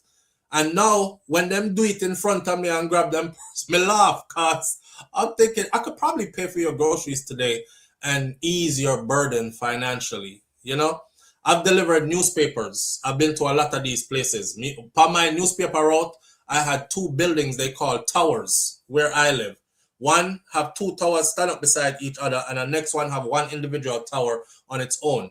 Me I tell us that me struggle financially, Me used to have to go in them building here a morning time, and with a long list of each door. One of my building them has 14 floors. I may have to start from top floor and work the elevator. Every floor come down 2 o'clock a morning, 3 o'clock a morning, and hit each door with their newspaper on each door. So I know how these people live. I saw them. You know what I mean? A lot of them are barely getting by. But if you see them out the road, being Jamaican and how the stereotypical thought of all white rich people, whole heap of money. Nah, all white rich people, on government assistance, their retirement money is not enough, social security money not really meeting their subsidized income, and they are in a place which part. So you get to know different now. That's like us trying to look at cartel money. We are trying to look at fee money from an angle where we can possibly understand the levels to that. So again, as a fan, I just watch from the outside and enjoy what I see from the outside. I'm glad to say I live life. I'm glad to say he's able to live it the way he's able to live it. And I'm not setting no rules for no other man's life. If him decides say a time for him get married and uncle have 1 woman around him, and every time we see him, the only woman we see with him is see them, then I feel him business that. And when him get there, so and decide say that to go on, that I go on. Until then, I'm enjoying seeing the yacht go out on the weekends, seeing ganja smoking at the air, seeing bottles popping, seeing lots of sexy body woman on the yacht with him and him enjoy him life. I don't know who they are. I don't know if they are friends or concubines or, side chick or whatever. Me don't know. Me just know something like say the man I live him life and he might live it to the fullest. I don't believe it. Chat people, I'm not that gullible, says Lulu. Well, Lulu, whether you believe it or not, it don't matter. That's the thing. You don't believe so the yacht was out there and it was. You don't believe the yacht is real. It doesn't matter, it floats. You don't believe the bag is real. Them still have the bag and them still depend on an expensive yacht. You don't believe. It don't matter what we believe. It no matter what we believe. They're living their life. And the only thing we can do is look and cast for judgment. So you're free to cast your judgment. If it real or not really though. Put it like this. Remember that football player, Chad Ochocinco. Chad Ochocinco still has a lot of money. And a lot of the players who played NFL football with Chad Ochocinco, half of them don't have their money anymore. They're back to living like almost broke people standards, right? Struggling financially. They asked Chad, how were you able to hang on to majority of the money you made during your NFL years? Chad said one time, he said, Paris Hilton has the heirloom jewelry for the Hilton family. The ring, the chain, one diamond studded chain that's worth how much? Hundreds of millions, and the ring also, and so on. And when you see her out, what she did was she had a replica made of it for a couple $100, and that's what she wears everywhere. The real stuff is locked away in a safe somewhere. So every time people see her, they're like, oh, that chain she has on is 700 and something thousand, and then the pendant alone, the size of that diamond, that's a $4.5 million diamond, teardrop diamond, and the watch she has on is an heirloom from her great grandmother, something Hilton. That watch is now valued at 10 point something million dollars. No, it's Chavon fake jewelry. So Chad said what he did was every time he pulled up in a big mink coat. They would think that's real. It was a fake mink. He pulled up in anything name brand. It was all knockoff and all fake. So the interviewer asked him and said, well, you couldn't fake the cars. how do you fake the cars? Because you were in those expensive Maseratis, not Maserati, but Lamborghini convertibles and all this other stuff before most of these people even knew what those were. He said, well, this is all I did. I went down to the dealership, and when I walk in, usually it's like, oh my God, Chad Ochocinco is here, because he was popping at the time, right? He said, hey, yeah, sign a couple of autographs, speak to management. Hey, man, I'm about to go to an event tonight. Let me hold one of your vehicles. And in exchange, I will, people are going to want to know where I got the vehicle from. So I'll tag your business to it. That's all I did. And I think it was Shannon. It was Shannon. Shannon, I think, was interviewing him. And Shannon was like, oh, so that's how you were able to have the yellow one and the red one and the purple one and the green one. Because we thought, damn, his money long. Because one of those car is like $500,000. How the hell he have 6 of them in 6 different colors? That's wild. The man never owned not one of them. Not even one. So again, perception is reality, right? Right. So if you see them with them fake bag, it is for us, the spectators outside, to be scratching our heads talking about, I wonder if it's fake. I don't believe it's real enough. It look like it real, because the real one have the little flap something. I see the flap on the one there. It's not real, because it don't have the other thing on the other side. Where at the end of the day, is his bank account real? Yes. Is his millions real? Yes. There's no way he could be flexing the way he is if it wasn't. I remember Kartel in a foreign country. He's not in Jamaica. So it's not like him can do a Chad Ochocinco and say to the dealer, say, come park up these coolinans at my house and let me drive them around for free. And then your business will get... them cars don't rent. Those cars you have to purchase. You know what I'm saying? So, hey, believe it or not, whether you want to believe it or not, they out here popping, man. He out here popping, he living a life, and that's that. I think what Kartel is doing really is trying to be a step above the rest, which there's nothing wrong with that. There's nothing wrong with that. Especially when people start size up with you, and I talk about, yeah, all the years you're in this, you're supposed to get up your son. And him say, oh yeah? Well, me actually up your son. And they're like, oh shit. Matter of fact, I really up your son there. Oh damn. They keep underestimating, so he keeps showing that you have no idea. Me are the man for real, right? That's what it is, man. I'm enjoying all of it, though. As a fan, I'm enjoying all of it, which is what we're supposed to do. You want to see a Birkin, babe? Let me see.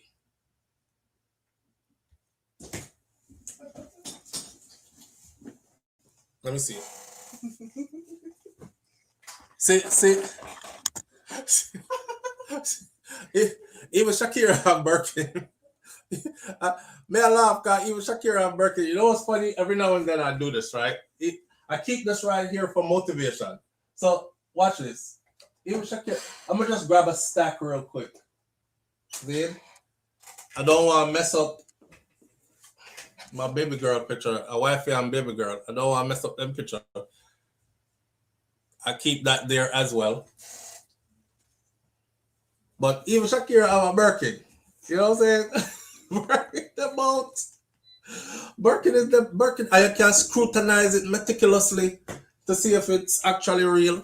And then we go over here, so we go like this, just draw a stack from behind the wall. You know what I mean? And clap it a couple of times. So, and be on screen just misbehaving like this.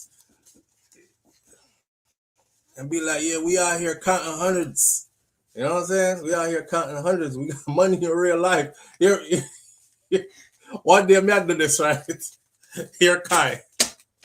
But that's fake money, though. I'm like, Kai, shut your ass up. I'm trying to tell people, I'm trying to, build a perception here. Like we got it like that. Him just come out of nowhere. Picnic stay already. That's fake money, though.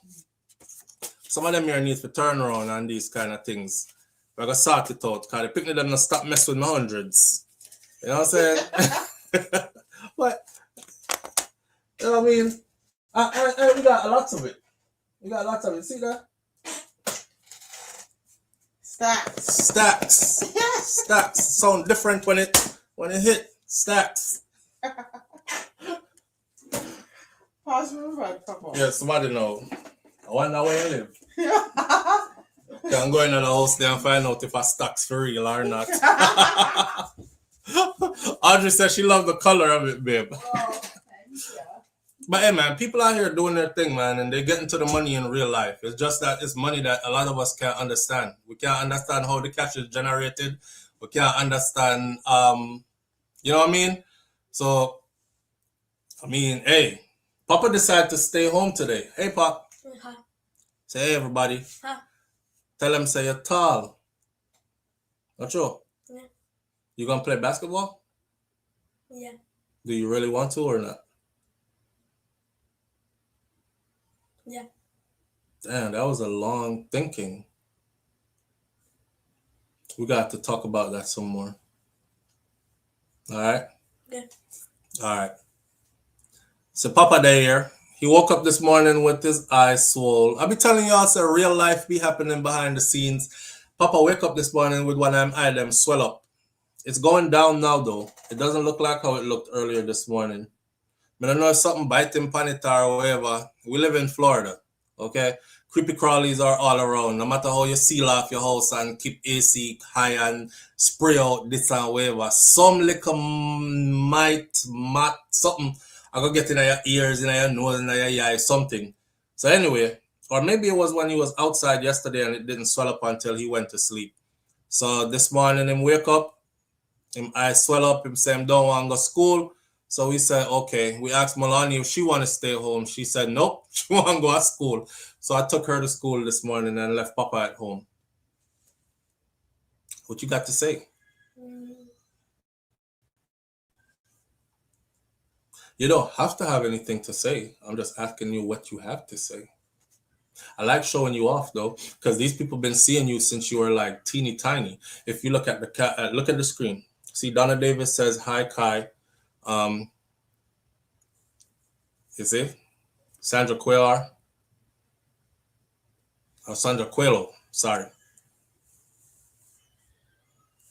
Handsome. Let me say you're handsome, Kai. Yeah, Kai, you're handsome? Mm-hmm. You're handsome, Kai? Yeah. Yeah?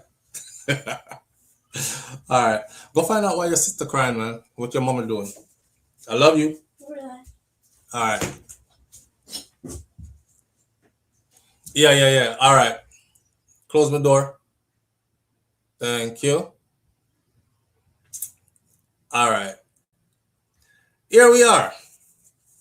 Where's the Papa is very handsome. Lord. Papa I'll have girlfriend already, you know. Papa have girlfriend and all these things, friend. I every time I try to talk to him about it, him get cross. The one get cross, miserable and angry. All I'm trying to find out is what and apparently he likes dark skin. Apparently, because the girl where him right. Remember me telling her say, mother, do you find one little letter where him you write to this girl about if she will be his girlfriend and stuff. We had to do some investigating because we had to try to find out who this girl is. And you know, wifey I try see because they have regular stuff at their school. So she goes, they had their sports day recently. I wasn't here. I was on the road with the boys all the way up in. So when we did do the long road trip drive, and she went and we were communicating by phone. And she said, I'm looking for her parents. I'm trying to see like what the parents look like. Because we don't want to pick them. None of them can bring no boogie yaga around me, you know. And I don't want none of them pick up no, not knowing no good for them. You know what I mean? So anyway, we're looking, trying to see where the parents are and what them look like and who they are. Yes, Kai likes, he likes chocolate, dark chocolate at that. And it's a good thing. When I saw the girl though, she's pretty. She's very pretty little girl. And her mannerism looks, so them go out on a field trip and they took lots of pictures and that they gave to us.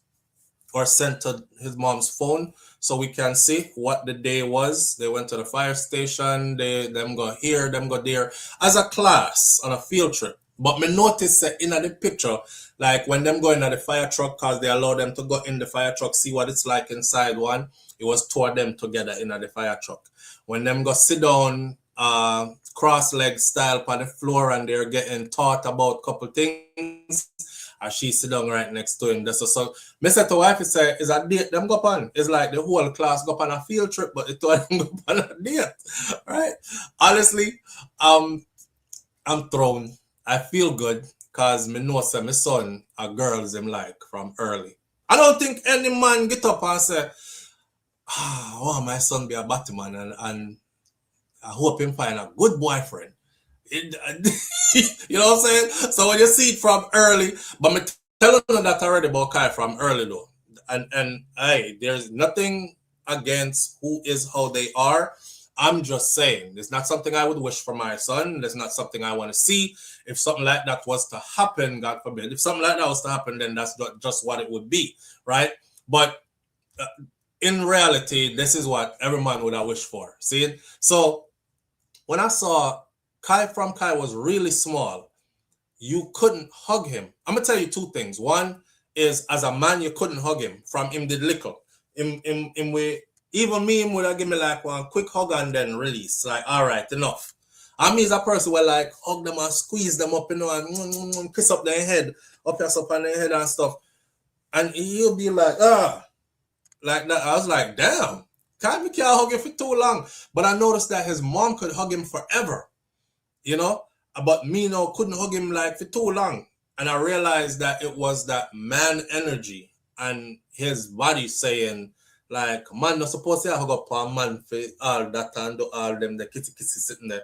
Like, come on for me. So the next one was when we take him to the doctor, right? And we take it. You notice as soon as we say nothing about batty people, about 40 people left, you know? Soon as we say nothing about batty. As soon as we said nothing about batty people, about 40 people left, you know. We were at 700 and how much to just now? We reached 691. It's okay. Y'all can go on. We took him to the doctor, and the doctor has to do like his full physical. So Kai is young, right? And then them have to find out if his testicles came down into the sack yet, because that's human development. So his doctor is going, you're going to have to pull down your pants. And he turns around and he looks at his mom and he looks at me and he goes, what? I say, yeah, Kai. Okay, so let's explain this to him before we do it. Say, the doctor is going to pull your pants. Well, you're going to pull your pants down. The doctor is going to go to your private part. He's trying to see if your testicle descended yet, right? And that means it came down into the sack. It's going to be really quick, Papa. Man, that kid looked so uncomfortable. Him looked like he was being molested, like in a real life. And I felt so, the energy was so wrong, you know? Because my youth, I look at me like, yo, you're going to make me drop my pants and make a man feel up my balls, dog. And after me not even make you come near me like that. So we explained to him, you know, and then the doctor was like, because the doctor is very good. The doctor was like, this is to be done only by your doctor, only in the presence of your mom and your dad. No other time, no other person. You know, and then get him feel up. Get them feel up and him check up on them something. They can't come in like me when me go for my check up them and the man I hold my ball and talk about squeeze my balls. Talk about big strong guy. Yeah, you're in very good shape. I'm like, Jesus Christ. This man just squeezed my balls. And I can't get it out of my head for like the rest of the day, you know? Like so them squeeze your balls and see if and roll your testicles and see if them find any lumps in there or all these things. Matter of fact, while we're on the subject, for those of you men who just fly through the doctor and them don't do no checkup on you, them just sign paperwork so you come do a checkup. Them say cough and you say and them say, all right, lungs sound clear. Turn around, okay, stand on one foot. All right, balance is good. All right, you're good to go. Full bill of health. You did not get a checkup. You did not get a checkup, and things can happen to where you could have caught but never catch it. So make sure say you get a full checkup, and it's going to be uncomfortable at some point if that's not what you're into. If you're not into man finangling your balls, it's gonna be very uncomfortable doing it, but you have to go get your proper checkup. Proper checkup consists of everything on you being checked, palpated and checked from head to toe, along with your blood work, a complete blood work. You know what I say? You should, what you say? You should buy your drinks and dinner for that SouFLo. I want to clean up the balls and then you're rolling in my hand. And you have to stand up the account and look up in the sky like, John, no star. If my Jamaican people could see me now, the balls in a man hand, Lord. This is not right at all. But I sitting where has to be done. Has to be done. You feel violated, almost vexed with me.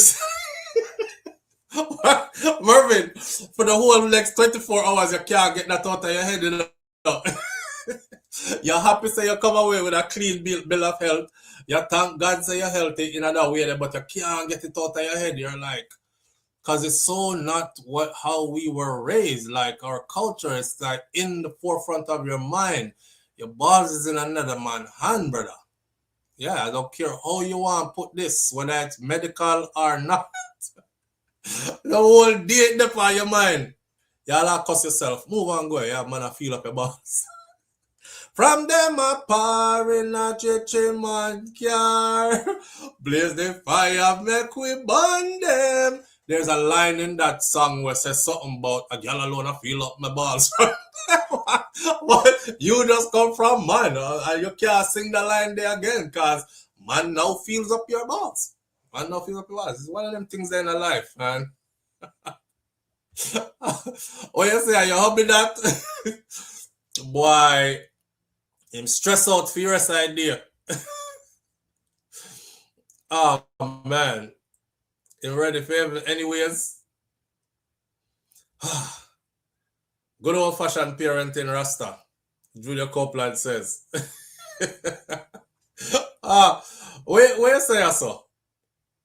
Let me share big up yourself. We appreciate that greatly. Share says this is why a lot of men avoid the doctor.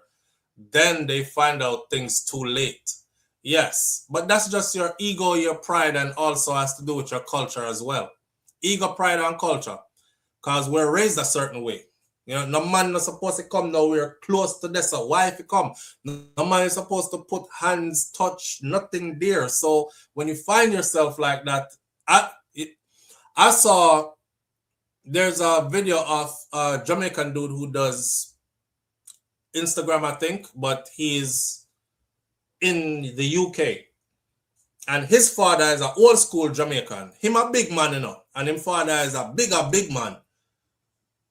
I think him father like in the 60s, 70s, something like that. But, you know, big man was still active and take care of themselves good and stuff. So he said, Dad, he said, I set an appointment for you. And the only thing is, I've got to warn you that they're going to like go in your bum. And the father said, what you say? He says they're going to go in your bum. They're going to have to go in your bum, innit? Like put a finger in your bum. The father said, what you say again? Say it again one more time. What you say? He said, Dad, but he might try not to laugh, you know. He was like, Dad, it's your you need your things checking it. So they're gonna have to go in your bum. His father was like, no man, nah, I'm going to my bum class battle. I'll be your customer and start cause he was like, before I do that, me dead. No man, nah, I'm going to my battle. Hey Junior, where you tell me say? Where you bring this to me for? But if me want something like that done for myself, me schedule it for myself. You schedule that for me? For man going to my battle? No man, nah, going to my battle. I was laughing so hard. I'm like, but I joke with him father still. Now we laugh about these things until it reach a stage though where that's the exact thing that could have saved that family member who we love so much. You know what I'm saying? Whether it's feel up the balls, if you see if any little pebbles, a pea grain pebble or anything there in your ball sack or grow, you know, or whichever other kind of test them have a go on. No man touch me up, dog. No man, I'm on a massage up my body and them kind of something that I mean no body man. Go in a witch bum, in a witch body. No man not going to my body, brother. And then you find out that, you know, that could have saved them. And now he's on his way out and it spread too far and we can't save him again. So we laugh about it, but we laugh about it and put a serious message across though. And the serious message I will continue to put across is I want my people, especially my brothers, whatever age group you are, you're still my brother, right? I want you to go, I have older brothers, younger brothers. I want to take it seriously and go get your checkup. Them is something that we have to eradicate from our culture, so to speak.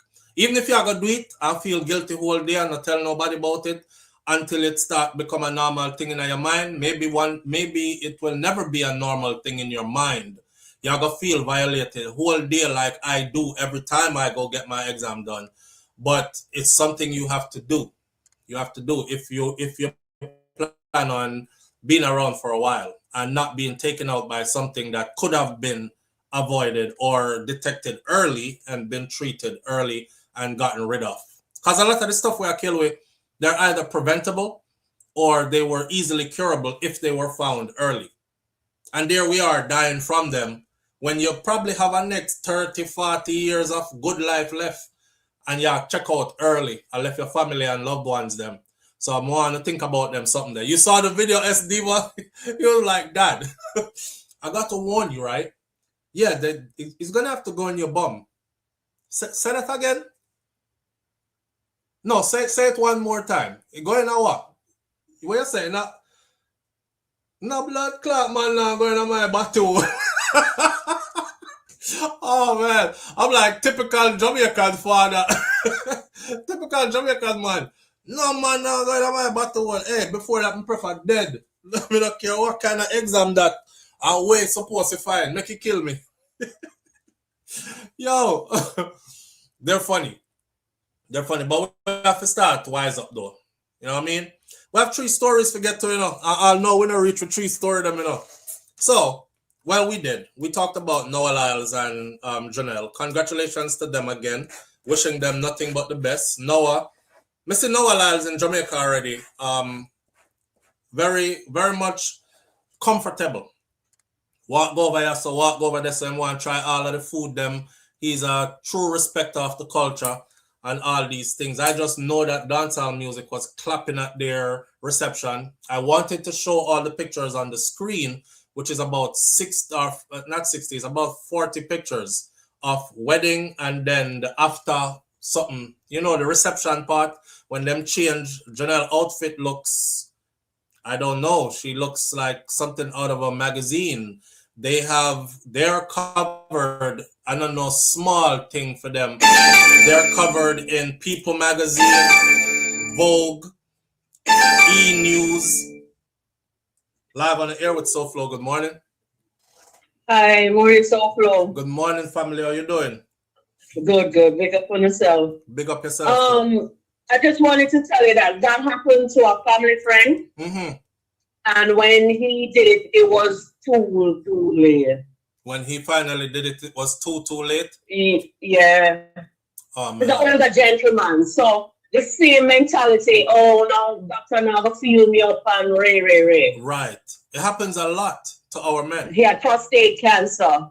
It was too late. It was too late. So for the men out there, go ahead and do it. You know, it's preventable. True. Yeah, I just wanted to share that. All right, my friend. Appreciate it. All right, then. All Yeah, right. no problem. Later, bye. Yeah. It happened to my uncle. It happened to a very close uncle of mine. One of the men them were raised me. It happened to as well. We come up with that mentality. No man not supposed to touch you in a them kind of way there. We're not in a them something there. Period. Right? And it's kind of uncomfortable when you are faced with it. That's what you have to do to stay alive longer or to detect something early and treat it before it kill you. Some man really make up their mind, say, no, wherever it is, it go kill me because nobody not do. But it's sad when you see them going out, knowing that could have helped or prevented and prolong their life in the process. It's just sad when you see them go out. I don't know if you ever see a person dying from colon cancer, colorectal cancer, or any one of them, something there, and they have that mentality where it was one of those, you know, plug in your bottom, mucus drain out through the plug, them can't sit down because them body hurt them. Then in advanced stages, they have a stoma, which is a colostomy bag, or what we call shit bag. Them cut out your belly and put in, so you have to go do it into the bag. All kind of something happens. It's just, I would say again, one more time to my brothers, laugh about it, bro, and go through it. That's life. Life gets rough sometimes and uncomfortable sometimes. My method is laugh and go through it. Laugh and go through it. All when you go cry and laugh and go through it. That's what I suggest. See, my uncle took his life when he was diagnosed with cancer. Oh my gosh. Really? He didn't want to go through the whole thing. And working in occupational therapy, I've seen people go through it, go through. It's not something nice to go through. It's not something nice to go through. And it does mess with the mind. Yeah, and some people do check out. Some people do check out. Yeah. A true nans, life is about discomfort. And all the time we can comfortable, you know? And sometimes some of the things them that are very... I tell my kids like this too. All the stuff that tastes really good to you are usually the things that are super bad for you. Walk with this, you know? A lot of the stuff, most of the things that taste really good to you are the things that are super bad for you. And the something them will taste really nasty, like, are the things them will actually are like lifesavers to you. The stuff them will clear out your inside, clean out your colon, so do not back up in your system. That's supposed to wash toxins out of your blood. All these other things are usually the things them that you are going to go, I don't want none of that. Keep that away from me. That's nasty. And all of the something them where you're like, that tastes good. Give me some more. Or something to kill you. Think about that. Think about that. So it's the same mentality applied to these procedures, you know? Same, it feels good to go through the doctor and him never do nothing, but him tell us you have a clean bill of health. Me not play with that. I used to do that, and these doctors will do it if you allow them to do it. If you go there and you don't challenge or question or say nothing, this is not a checkup. Hey, doc, this ain't no checkup. How you know that I don't have... If you have one of them doctors there, you better challenge your doctor. How you know say I don't have something growing on my testicles, which could be a sign of cancer? You never feel up my balls. My balls feel up today. You know what I mean? It's within your professional scope of practice. Put on your gloves, feel up my balls. Me I go feel uncomfortable, so are you. Sometimes, you know, the doctor them... we got to think about it like this. Sometimes the doctor is a Jamaican too, we feel the same way like how you feel. You will get your balls feel up and you are going to left for the day and it can't come out of your mind. Damn, the man feel up my blouse and skirt balls down. My balls be in our next man, hand to the John No Star. When it's come to. You feel like that. That doctor, they probably feel the same way like, John No, but they feel up man balls. But they feel up man balls. And this really I do for a living though. All right, I have to go to the next one now. Don't feel anything. That man is like, fuck. He's probably feeling the same thing. So then we skip the line with you. We'll just skip that. Him look good. Him all right. Good. Clean bill of health, man. You're good to go. Because him don't want to feel them discomfort there. And before you know it, you're dead from something that he missed. And he missed it multiple times. You that they are brag. Every year I go to my doctor for me checkup. Did he actually do a checkup though? Did he actually do a checkup? If you look back, a lot of the times it's probably no, he really didn't. I remember somebody asked me one time, did you really do a checkup? I said, yeah, I go to the doctor every year. And this is why I'm talking about it now. I said, yeah, I go to the doctor every year. The person said, you go to the doctor every year, but did you actually do a checkup? I said, yes, they took blood. And they test my blood for all kinds of stuff. I forgot what, 11 panel or something like that. The person said, that's not what I'm talking about. Yes, your blood will show certain things, but did you actually do a checkup? Like, did your doctor feel on you, palpate, breathe, Hold your breath. Release breath. Breathe deeper. All this. Did him go from your back, your neck, your testicles, your anus. I was like, no. The person said, you never had a checkup then. And anything could be wrong with you right now. And you wouldn't know until it gets into its advanced stages. You better go get a real checkup. So that's why I said this no. That doctors could be feeling uncomfortable too. And they're just checking the block with you. And they're not really actually checking you. Because them don't want to feel uncomfortable just like you don't want to feel uncomfortable. That doctor there saying, I'm not gay. I hate doing this shit. I don't want to be feeling on friggin' balls all day. You know what I mean? Let's just skip this part. He's good. He's good.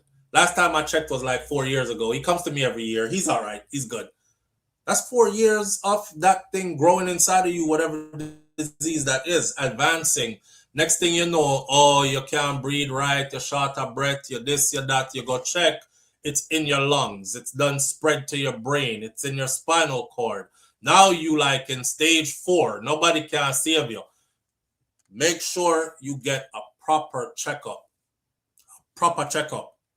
All right? Where's the S-Diva? Some of them doctors, yeah, even barely put the stethoscope. Me know them not. Yeah, exactly. And I've seen it. Exactly. That's why I'm saying it. I've been through it. That's why I say it. All right.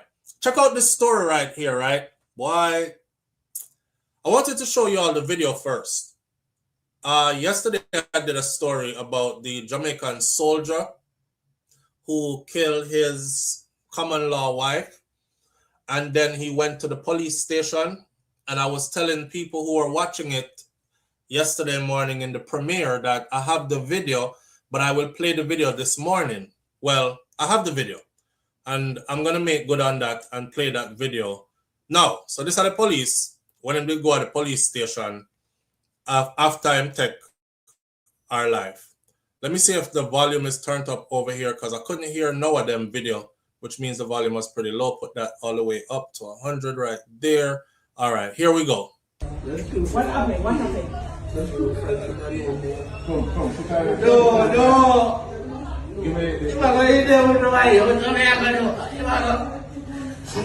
Please, Sit down on the ground. Sit down on the ground. Go down. Sit down on the ground now, sit down. Sit down. Sit down. No, don't kill me. Please, don't kill me. So just drop your weapon now. No. Drop your weapon. No, sit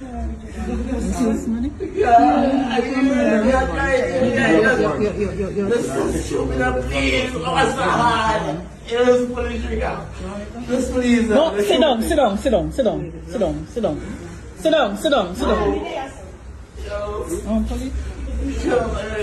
Drop the knife.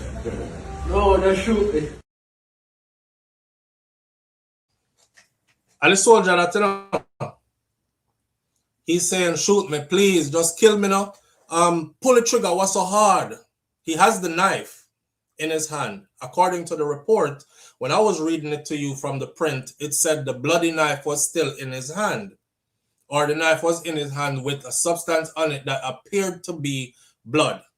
And the same knife him go to police station with where him used kill the woman. If that was in America, and the police, you walk into the police station and you still have the bloody knife in your hand, and they're telling you to drop the knife. You hear how the woman police officer was telling him, just put down the weapon now, just put it down. And then she was like, go down on your knee. Shoot them, no one shoot him, you know. Them no say as a soldier, you know. Well, so me look like me feel sorry for him, Kingston. Boy, look a bit of empathy still. But at the end of the day,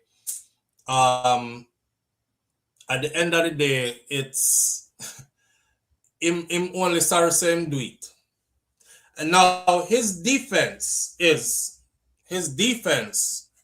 that something coming out, a voice appeared in his head and told him that must kill her. No, You the see, shoot. in the other part, Jack the it's knife. different. But still, they did not. You not to go that way. You not to go that way. Just Jack the knife, and we can talk about it. So what is that hard, man? You just attack, man. You just do it to that, please. Drop a knife, drop a knife. Sit down, sit down. Go down, go down. Whoa! Go down. Go down for the ground. Go down. Go down. Sit down, sit down. Sit down, sit down, sit down. Sit down. Look at the shoot, if you don't shoot, don't shoot me. Please. Oh, actually, police now. No, just please. Right. Go down, go down, go down.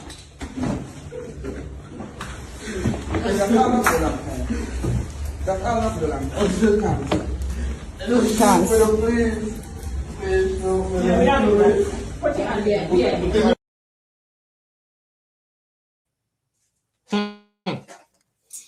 The man said, just shoot me right there, so. What's so hard? Just shoot me, no? Shoot me. The man said, I'm going to cut your throat if you don't shoot me. I swear, if that was America, he would have been dead. Because them would have full him up a gunshot. Yeah, Audrey, me know. And it's just human condition, you know? So I'm not saying that I feel empathy for him to the point where I forgot what he did or anything like that. I think he might do all this, and I said it yesterday, that he's doing all this to put together an insanity plea. An insanity plea. You know how Jamaica stay already, right? In Jamaica, if you are remorseful, if you're super remorseful, it takes off a lot of time off of your sentencing, you know, if you're super remorseful. Then them take off more time off of your sentencing if you plead guilty.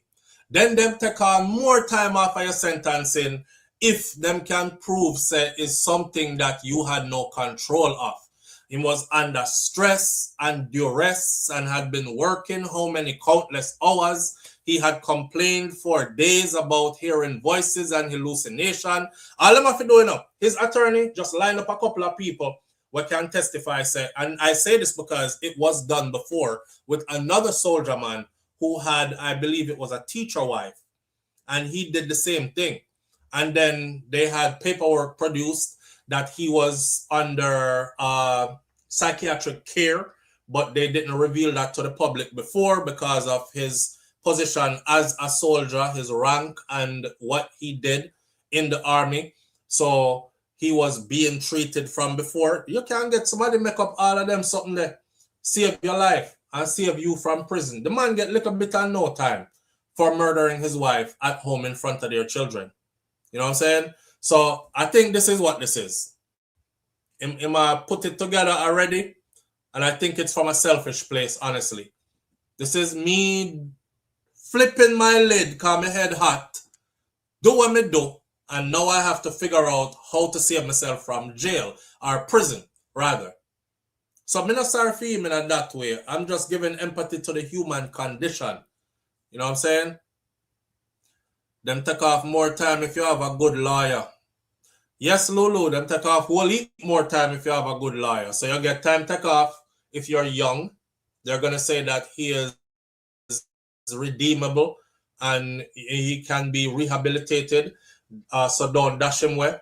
Considering the fact that he was a service member, giving service to his country in the form of being in the military. Considering the fact that he turned his own self in right after the act. Considering the fact that he was super remorseful. Considering the fact that he gave up the murder weapon and a full confession.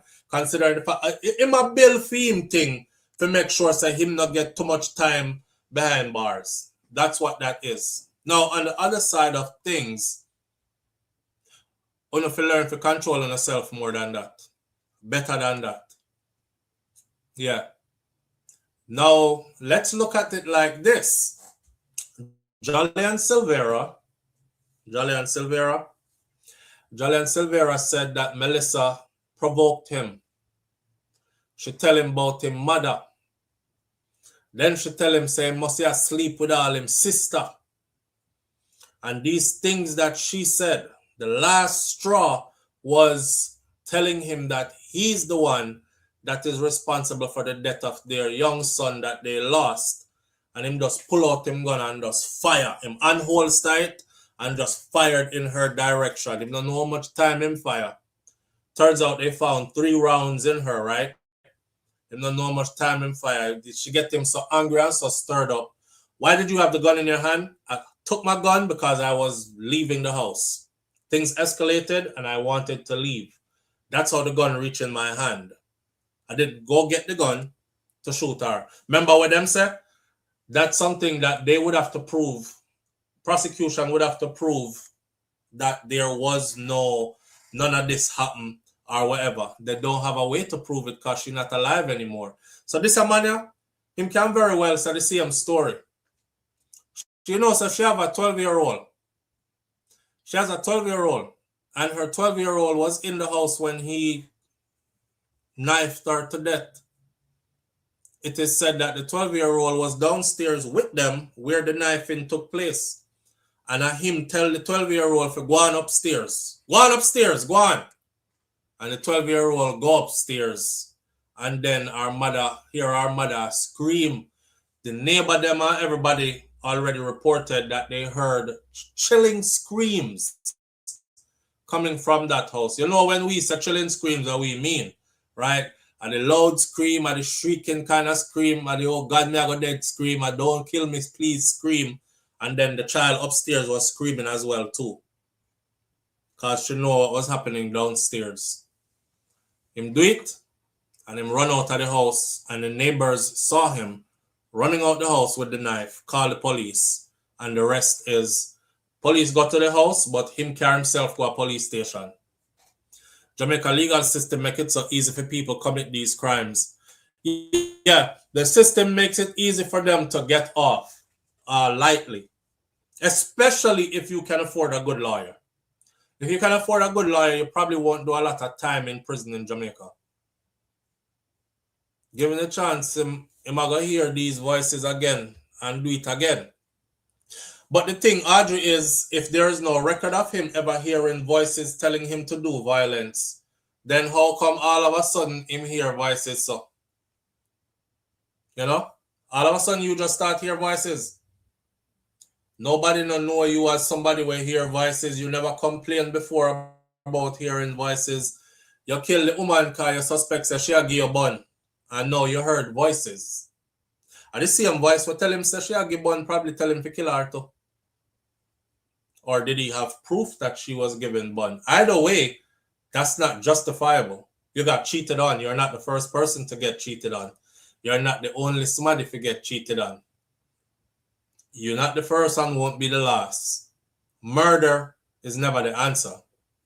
You know what I mean?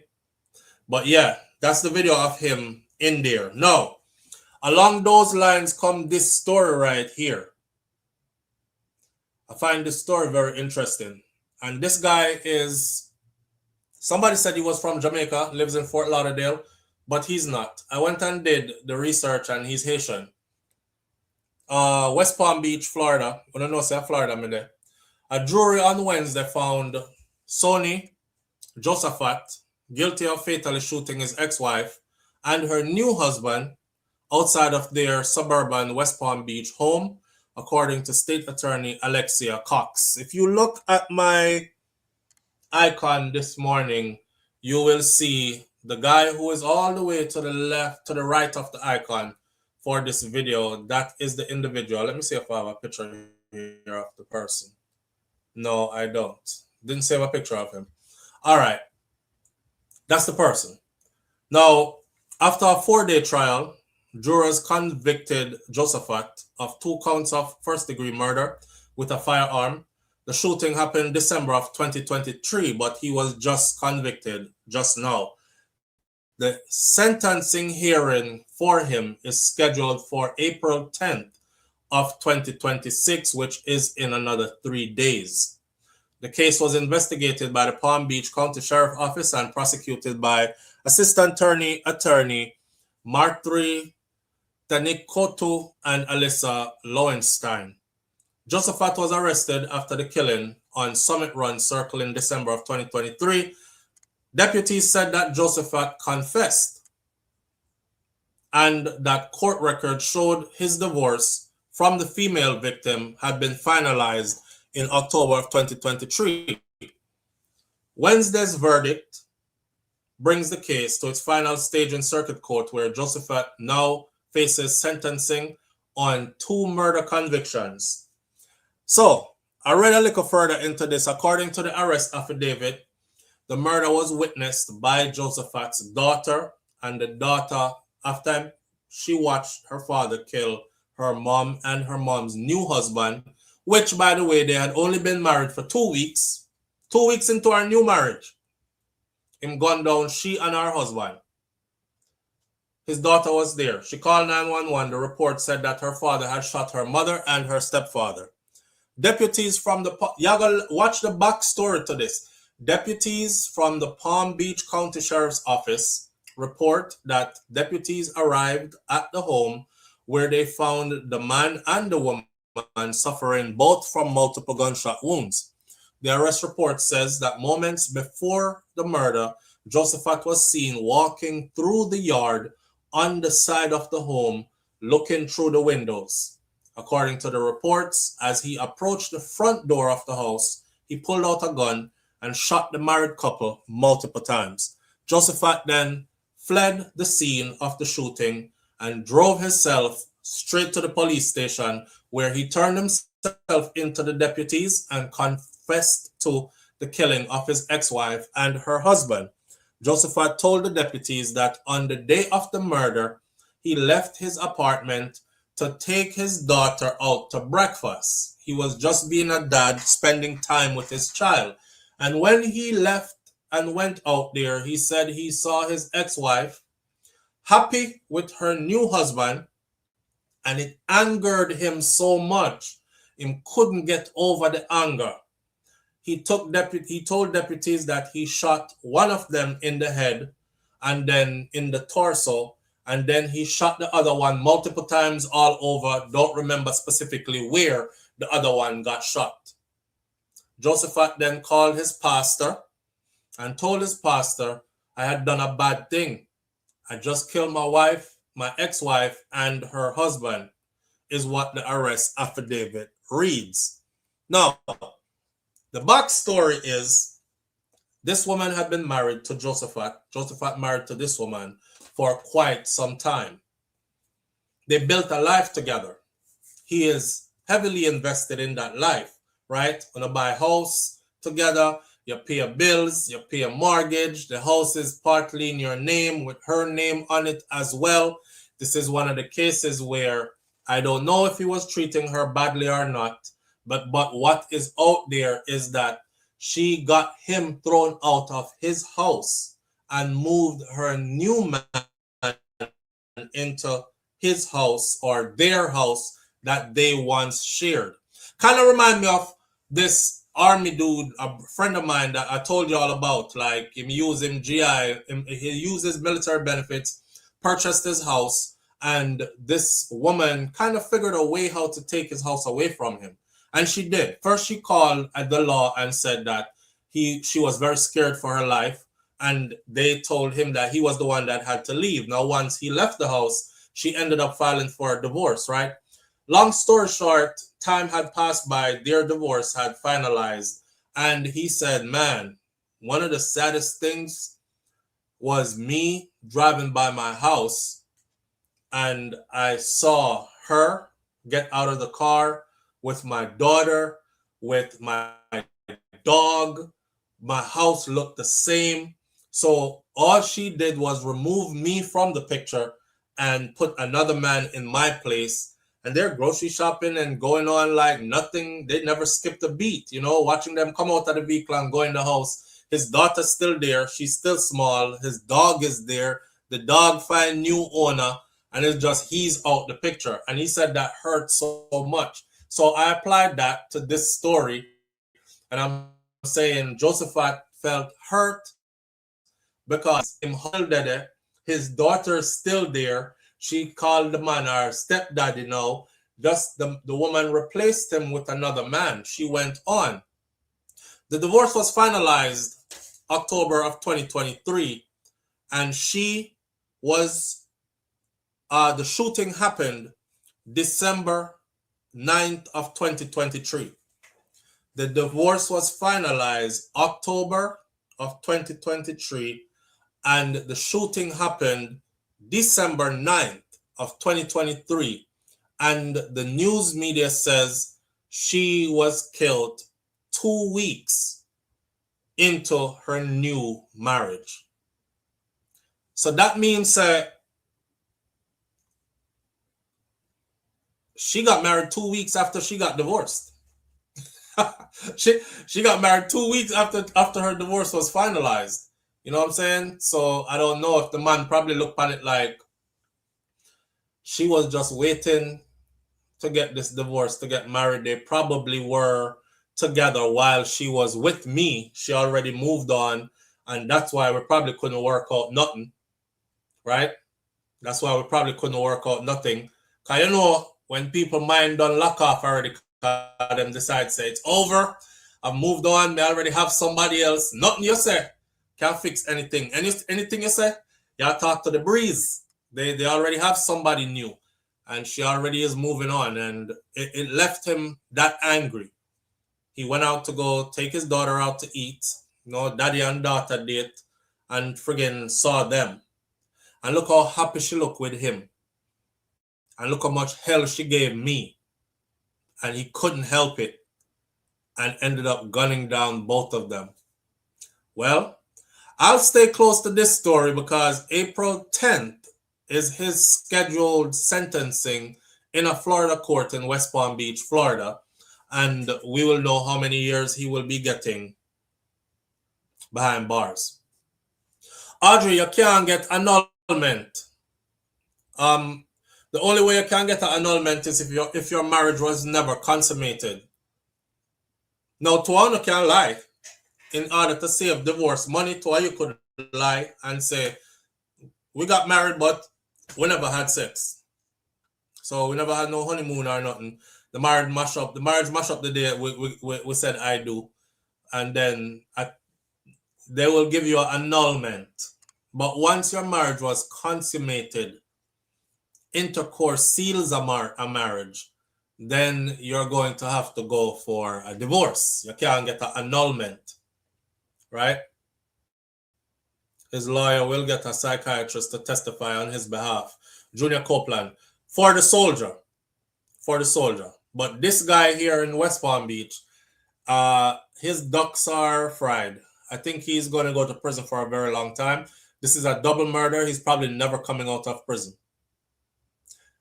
Man, you know, before I go on to my next topic, which is our last one for the morning, I'll say this. As much as it would probably hurt to end a relationship you've invested so much in and thought it was going to last forever and it didn't, starting over really isn't that bad. It's exciting.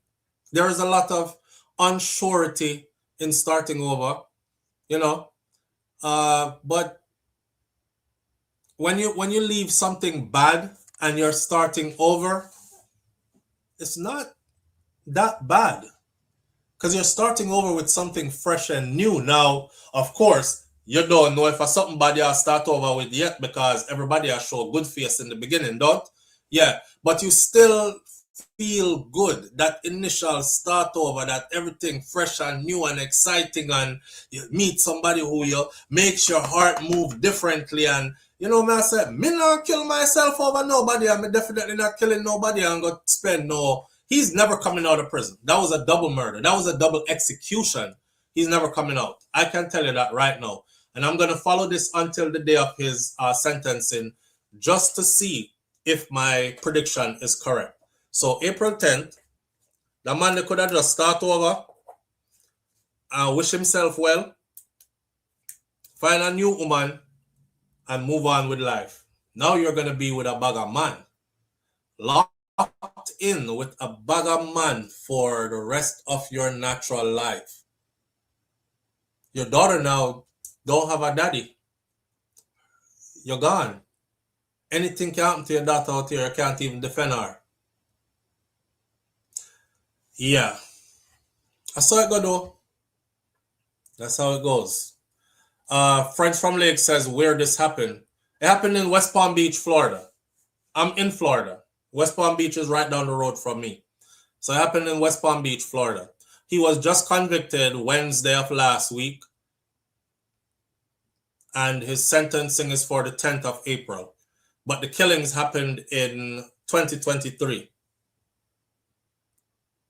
Yeah. Florida may give the death penalty. Yes. Now, Mervin, I think they won't give him the death penalty because it's a crime of passion. But no, this look premeditated. They might give him the death penalty. This looks premeditated, and it's a double execution because he obviously planned it, right? Them never meet out a road, get in an argument, and the man diss him and like him, I go draw for your gun, and you have to draw for your gun first and shoot him, and then it ends up, oh, you killed your ex-wife and your ex-wife, man. This is him going to stalk them, walking around the house and look through window, because him see them out a road together and them look too happy. So he lay waited them at their home then. Looking through window around the people them house and walk around the house, and then buck up in them at the front door and pull out his gun and fired. And he even told them, I shot one of them in the head and then in the torso, and I don't remember where I shot the other one. I just shot a lot of times. So yeah, and probably get the death penalty. What you said, Julia Copeland? The man said, I'm hard to give it up. The best fish him ever had. Don't tell yourself that as a man though, men. More good fish out here in the sea. So if you want to give up your freedom and go there on a bag of man, and most of y'all ain't even built like that, like you could survive prison conditions, somebody are going to turn you in for them fish. I like my fishes squirmy. Remember that movie? I forgot what movie it was, where he was like, I am a boy, Damien. You are not in the penitentiary anymore. This is Cat Williams in one of the movies that were Cat Williams did a squeeze my boy there with a vice grip, because he was trying to like him just come out of prison and him knock him out in the bathroom and wet him up with toilet water for some prison stuff right there. Did I try do things to him? And the man was like, I am a boy, Damien. You are not in the penitentiary anymore. Yeah. Could happen. Could happen. You don't want to give up the fish? No, you're somebody else's fish. Nah. Life is too good. Another one. The last one for the morning that we're going to talk about is no blackies in my family. No blackies in my family. Let me say this. What? I've seen black women do this. I haven't seen anybody else do this. They probably do. I don't know. But I remember one saying, after I know his mother me are married, I don't have to talk to his mother. I the man me there with. I the man me want. And I don't need to know any of his other family members either. And I said, and it was a Jamaican woman. And I said, oh man, I've seen black women do this all the time. Black American women also, same thing. I don't give a F about your mama. I don't need to talk to that bitch. And I'm like, yo, you gonna marry a woman that calls your mother a bitch in front of you? You don't really love the red flag them. If you're marrying into a family, I think it's super important to at least be liked or tolerated by the family members who you're marrying into that family, and you're going to around them. This notion that I just the person that I want there with me, not care about them family. Nothing no go so. Especially if you are at the stage where you're going to be making babies. Them no like you, but them are going to want to see the offspring. Or your child is going to have to go around them at some point, right? This Indian man, I'm telling about them Indian here, you know. Because it was one of these East Indians that were presiding over the Sean Puffy Combs, P. Diddy's case, Judge Subramanian. And I said, Judge Subramanian, I'm not saying he is, but from what I did, extensive study of his background, this is a common thing in their culture, especially where black men are concerned. They feel like you're the worst of the worst. They bought all into the theory that you're lazy, you don't work, you're underaccomplished, you're the worst of the worst. Marrying one of you would be marrying all the way down to the pits of hell. Don't bring one of those blackies in our family kind of thing. Their offsprings are forbidden from mixing, mingling with you, most of them. And it's a normal conversation around their tables in their circle to talk down on you. So I said, if Judge Subramanian is somehow affected by the teachings of his culture, then he's going to throw the book at Sean P. Diddy Combs. All the things he was asking for, his attorney was asking for, requesting, was never given without a fight. He was the first judge I saw that was basically on the side of the prosecution when a judge is supposed to be neutral. He showed me every step of the way that he was not neutral. He was trying his best to hand the prosecution a win. And I couldn't help but to think that it had to do with his background. Here is one. And here's another black woman who very much wanted to be with this man's son. So the story goes like this. If you look at the icon this morning, all the way to the left, you will see the Indian man. That's a picture I was taken from him in court. And then the rectangular or squared picture of the female, that is the victim. A businessman that was born in India but lives in the US was sentenced Friday to life in prison without the possibility of parole for having his black daughter-in-law killed. This is NBC News. Jurors deliberated less than 2 hours before delivering the verdict in an Atlanta area courtroom. A jury convicted 68-year-old Chiman Rai on Thursday of masterminding the death of Sparkle Michelle Rai. Prosecutors had sought the death penalty for him. He is from India, lives in Mississippi, but the crime was committed in Atlanta. During the trial, prosecutors argued that Chiman Rai believed that the 22-year-old woman, because she is black, she brought shame and disgrace to his family. You hear what I say? He believed, I'm reading it right here. During the trial, prosecutors argued that Chiman Rai believed that the 22-year-old woman brought shame and disgrace to his family because she was black.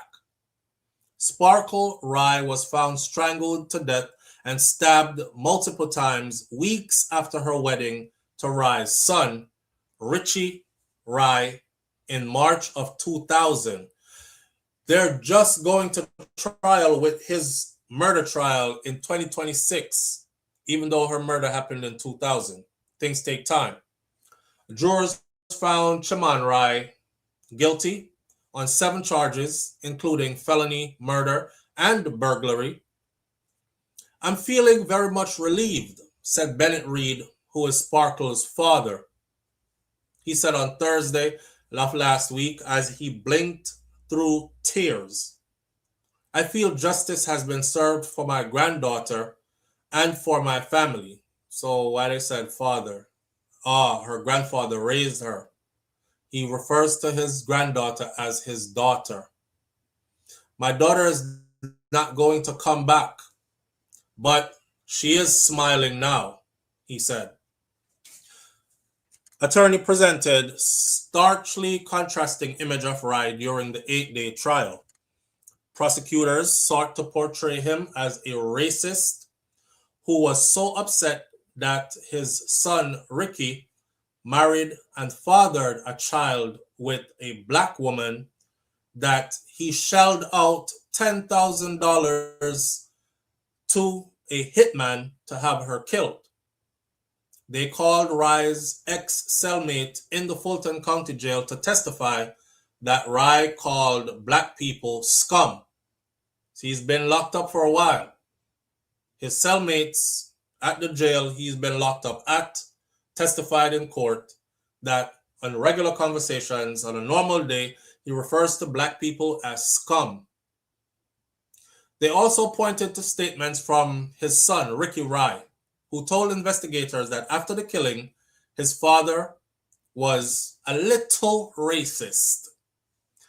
Defense attorneys depicted Rye as a hardworking businessman who wanted his son to marry an Indian woman, but who was far from a racist. This is his defense.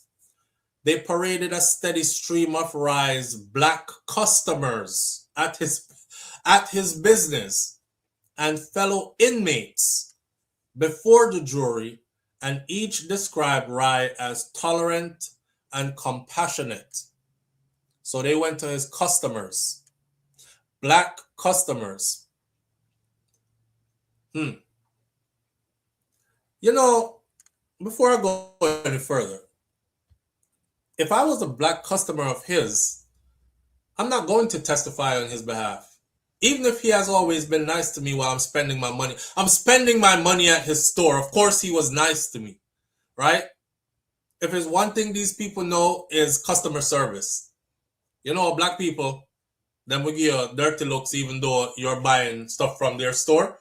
No, Indian people and Chinese people, them like, oh, you want some more? Yeah, thank you. I say, okay, all right, chicken with fried rice, yeah, okay. And then when you leave, they'll say the bad stuff that they need to say. Why is it always easy to find black people to help out the ops? It's always easy to find black folks to help out the ops. What are you doing in court? Testifying that this man was very tolerable. Tolerable? What kind of word is that? Tolerable.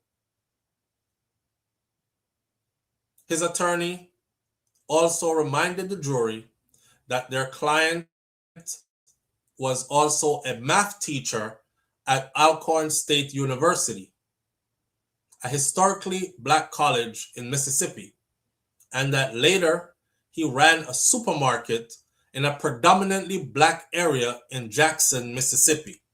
He also helped to buy a hotel in Louisville, Kentucky, where he made his son the manager in 1998. So he was a math teacher at a predominantly black university. He bought a hotel close to a predominantly black community, and he opened a supermarket in a predominantly black community. All of that doesn't mean a damn thing. We know Chinese people who did all of the above. Teach maths at the university, owns the fruit stand and the Chinese restaurant in the community, and own a couple of the buildings where people pay rent as well. And not one of their children ever dated anybody black or married to anybody black. So telling us where you put your businesses, it only meant that you can make money out of those communities. It didn't mean that you like the people, right? He was probably a shitty landlord too, I'm willing to bet. The kind of landlord where things break and you have to wait forever to get them fixed because deep down you're scum, right? Right. Ricky Rye, his son, hired Sparkle Reed, the black girl who got pregnant for him. When we did I say yesterday, on the video, this is why a lot of Middle Eastern men don't like their women working outside of the house, because it is said that most women that work outside of the house end up have a work husband or even go further and have sexual relations with people they work with, right? Right. So when his father purchased that hotel, his father put him as the manager of the hotel. Well, he hired Sparkle Reed, the same girl who his dad ended up having killed. He hired her. She was an Atlanta native. He hired her there as a clerk. They started dating in October of 1998, and 2 months later, she was pregnant. They started dating, and 2 months later, she's pregnant. She's pregnant for the owner of the hotel's son. Y'all know what's going on here. Pardon my language. Y'all know what's going on right here. Right? She was pregnant with their daughter, Anala. Sparkle was found dead in her apartment on April 26th of 2000, and her 7-month-old daughter was sitting nearby her body, but the daughter was unharmed. So whoever killed her in the presence of her child. Luckily, the child probably won't remember any of that. Investigators found little evidence and the case remained unsolved until 2 witnesses came forward in 2004. This is 4 years later. Makes sense. A breakthrough investigator said helped them connect the killing to Chiman Rai, which is the owner of the hotel, the father of, or her father-in-law. Prosecutors said that Rai teamed up with a man by the name of Willie Fred Evans and another man by the name of Herbert Green to serve as middlemen for his hit squad.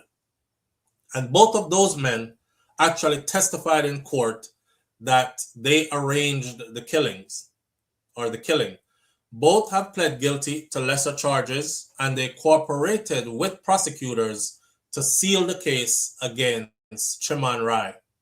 They were expected to receive probation. Prosecutors say that the money was passed to brothers Cleveland and Carl Clark, and that Cleveland, who also faced the death penalty, carried out this killing. Defense attorney contends Evans and Green lied to cover up their roles in the killing, which they say had the look of a robbery gone bad. They suggested that Evans and Green actually plotted the killing, perhaps in pursuit of some drugs money, and they pounded prosecutors for giving the two a sweetheart deal in exchange for their cooperation. You would have 100 liars testify to something, said Jack Martin, Rai's attorney. It's not worth anything. After the guilty verdict was read, Rai buried his head in his hands, inches away from a small statue he has had as a good luck charm with him throughout this entire trial. Him good luck charm never saved him. Him and his good luck charm were head down at the trial, listening to him be found guilty. I don't want Blackie in my family. Those words turned to orchestrated murder of a young black woman who wanted to be with somebody outside of her race and culture, whose people did not want her in their family. I'm saying, maybe, and I'm not trying to blame her because there's no way she should be blamed for this. You know, she is in love with who she's in love with. I mean, 2 months into dating, she's already pregnant. But he did what he thought was right, and he did marry her. I'm guessing also that this Indian man saw that he was accumulating wealth and he had some level of prestige, right? He was the math professor at a prominent university. He owned a grocery store and he owned other pieces of real estate, buildings and whatnot. All this stuff hoteled. He was going to pass all this stuff down to his heir, which was his son. He definitely didn't want his son being married to a Blackie, so she could inherit all of this stuff through his son. He wanted an Indian woman, so it would remain Indian. She still went ahead and married him, even though knowing that they didn't like her. And this is how she ended up. Yeah. Y'all be careful out there. It only makes sense. It's kind of like the discussion we've had before about women having children for men who told these women to their faces, I don't want no kids. I don't want no kids. I've seen guys tell women this, I don't want no kids. And the woman end up breed for the man anyways. And when she get pregnant, she's talking about, I'm having it. And the guy has said, nah, you can have an abortion. And she's like, no, I'm having it. And then she have the child. And then she wants to force him now to go to child support court and talking about to make a baby. I didn't make it by myself. And I'm saying, if a man says to me, and I'm a woman, I don't want no kids, whether it's I don't want no kids from you or I don't want no kids, period, I'm not breaking my neck to have a child for this man. Once me find out, see, I feel me, I dash it. Even if I don't believe in abortion, we're going to have one today, right? Because look at what comes out of it. It's the same thing for going into a family where you're not wanted. Could you imagine entering a family and people in the family are conspiring to kill you and you don't even know? Because you just want to be in this family with this man. Oh, my father-in-law owns things. He's the math professor over at Mississippi University. He's the guy that owns the big hotel down the street right there. He's the guy that owns that grocery store over there. His son manages the hotel. I'm pregnant for his son. I'm going to marry his son. You're going at the family regardless of how them I tell you we don't like you, Blackie, and we don't want you in here. And it ends up like this. Go where you're wanted. That's all I'm going to say. Go where you're wanted. May he rot in piss. May he get everything that he deserves. Life in prison without the possibility of parole means he will never ever come out of prison again. Like that judge said to extentation killers, one day you will not wake up and the guards will be passing by to do their morning checks and they will hit your cell and there will be no response. And you will be taken out of this facility in a body bag, and that's the only way you will ever leave this facility. That is what he gets for what he did. I'm mad as hell. The guy that did the killing, he got sentenced to death. So he's on death row. That's 2 for 2. That they're winning right there. The other two who orchestrated it, who played the middleman, who took the message from him, he gave the money to them and said, find me somebody to do this killing. I want her gone. They got probation for their testimony. I only wish that they could have gotten the same damn treatment, but somehow they needed them in order for all the truth to come out in this case. May her soul rest in peace. She did not deserve that. All that girl wanted to do was be with somebody who she wanted to be with, and she ended up getting what she got.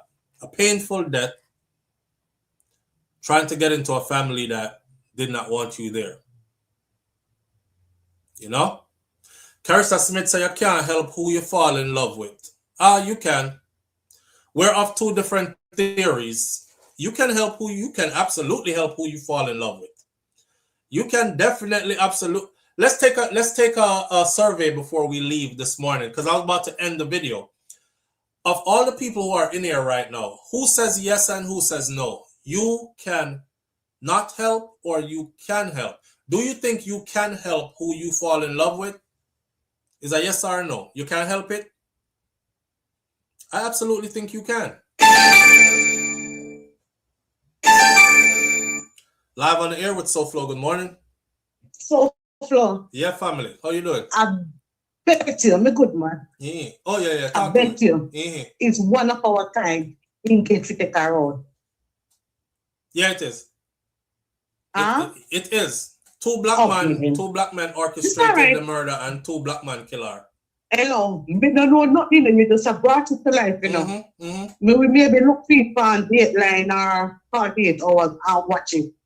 But they say, you talk about it and it just ring in my heart and say, I bet you are one of us, same kind. It was.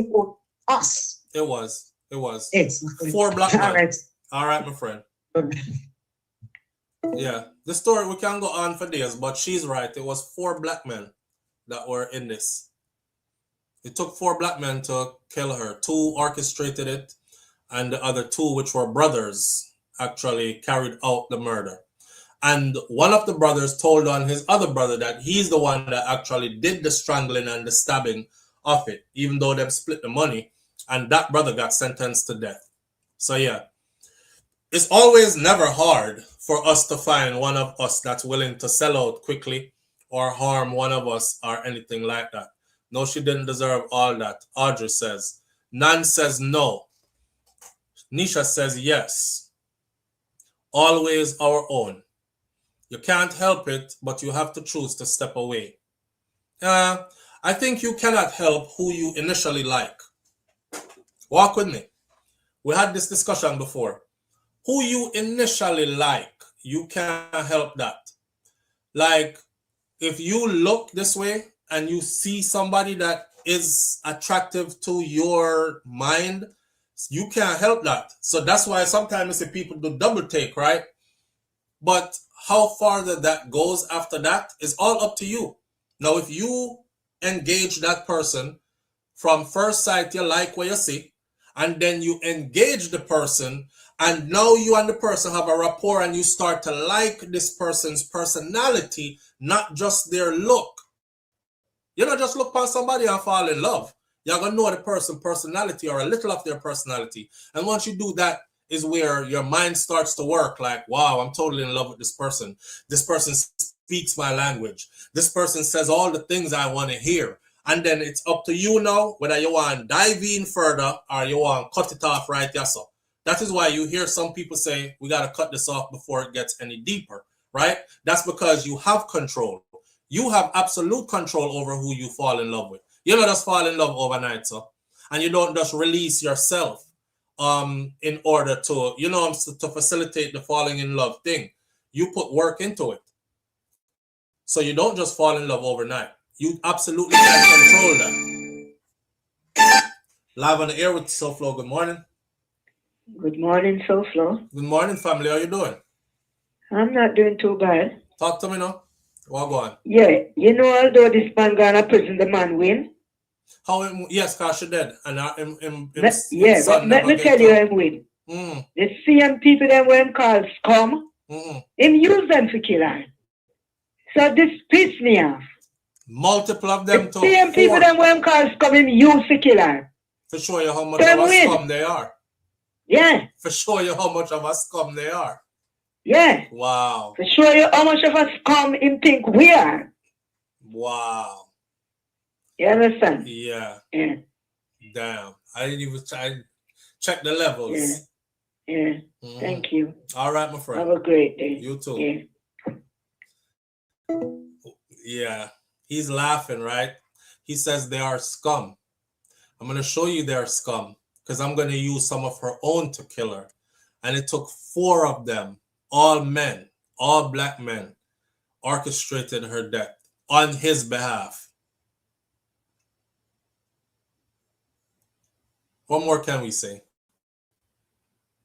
What more can we say? Where, sir?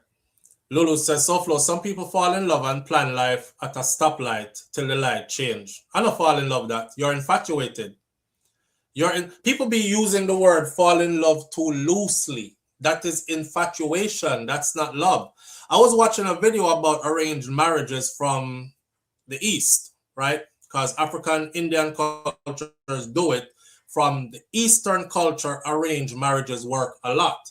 And the women in the arranged marriages, I remember one of the women said she doesn't have a problem with it. I think she had like 6 sisters or 5 sisters and some brothers and stuff.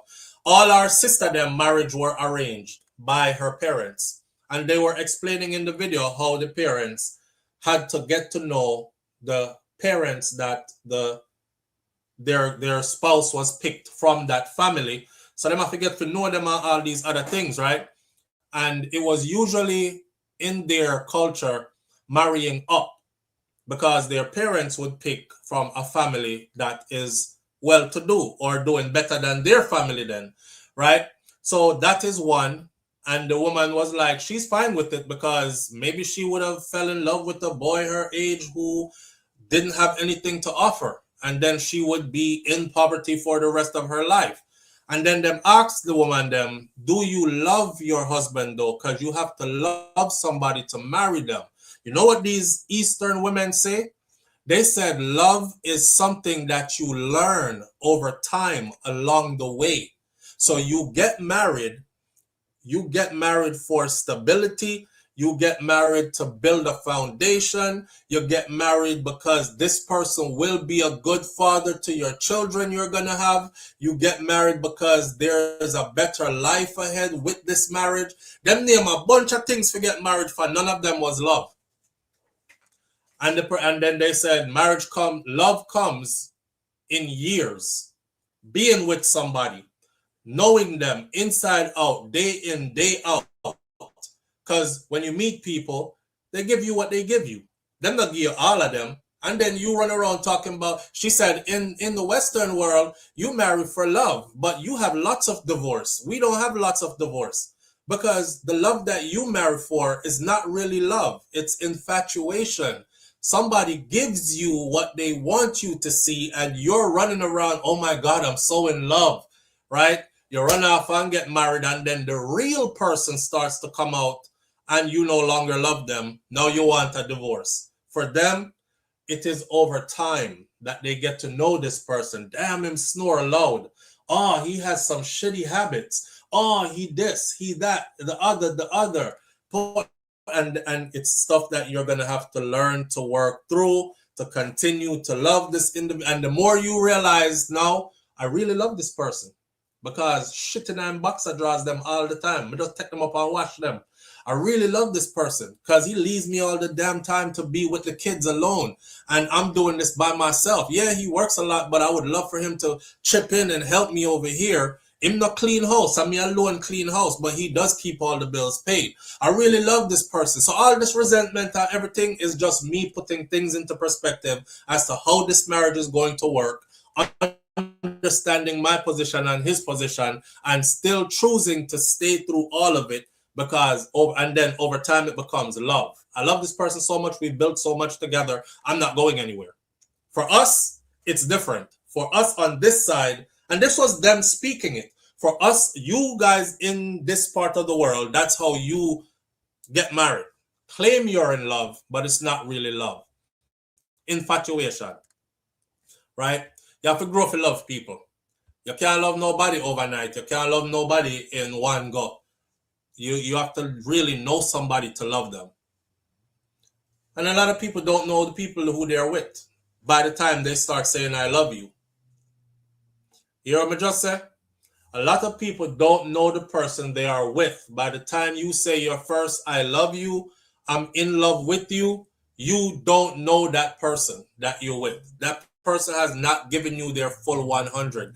They're still in the phase where they're giving you one layer peel back. Like humans are like onions.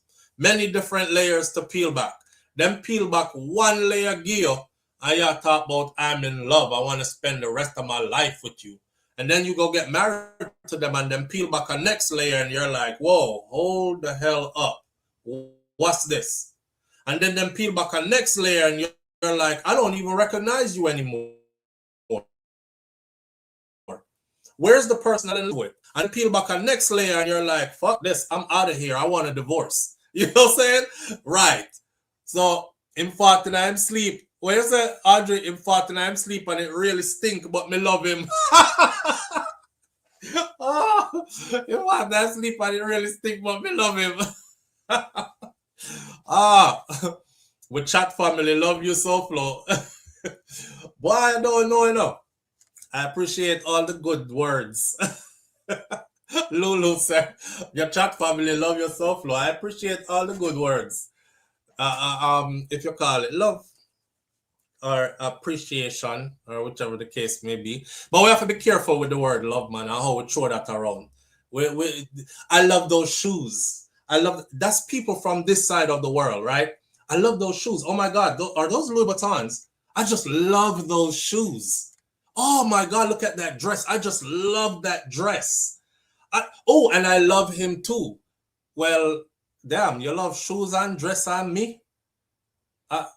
Love is love. You really feel that deeply about the shoes?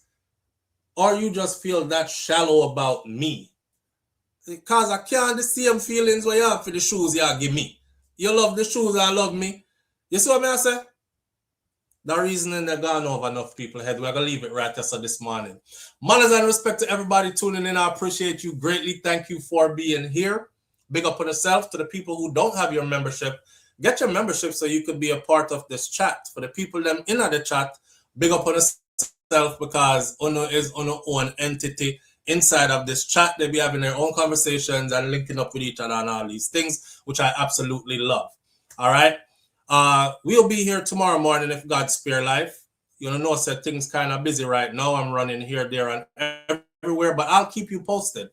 And so, somewhere along posting regular content, I have to get these vlog videos out of all the stuff we've been doing. So you will see those drop in every now and then. I realize that the people them don't really want to watch the vlog video, but it kind of reminds me of when I first started YouTube. We actually started this channel as a family channel. And it was me and my kids used to do skits and stuff like that. And we realized that nobody wants to see a black man and his family enjoying themselves or doing funny things or whatever. They'll give like 1 or 2 channels that kind of a go. After that, your videos sink. But we still do it because we love it. And especially now that my children are grown, when I do these vlog videos, it's not necessarily for you. You can watch if you want to, but I'm actually laying a footprint for my children because YouTube is going to be here. SouFLoTV is going to be here even if I'm not here. So my children can always go back and they'll be like, yo, what were we doing in 2020, 2021, 2022, 2023? Remember when our last year of high school? Remember when we got those cards for prom? Remember? So that me I do when me lay that out. So for those of you who do tune into those and you leave good compliments or say something good to my children because they see them, because they're old enough to see them now, right? So when them see it and you uplift them with your words that you leave, I appreciate you greatly for those also. All right? Big up on yourself, man. Walk good and be good. And remember, anything you're going through in life, I know you're alone, I go through it. Somebody else going through the same thing you're going through or even worse. All right? Smile through it. No make no sense you cry. None of us leave here alive. That's that. Have a wonderful day. Like my granny Miss Ruby said, be good. If you can't be good, be careful, but it's best to be good. And my grandfather, Mas Cleaver, writer, so would always say, I will see you tomorrow if God spare life. All right? Wanna walk good.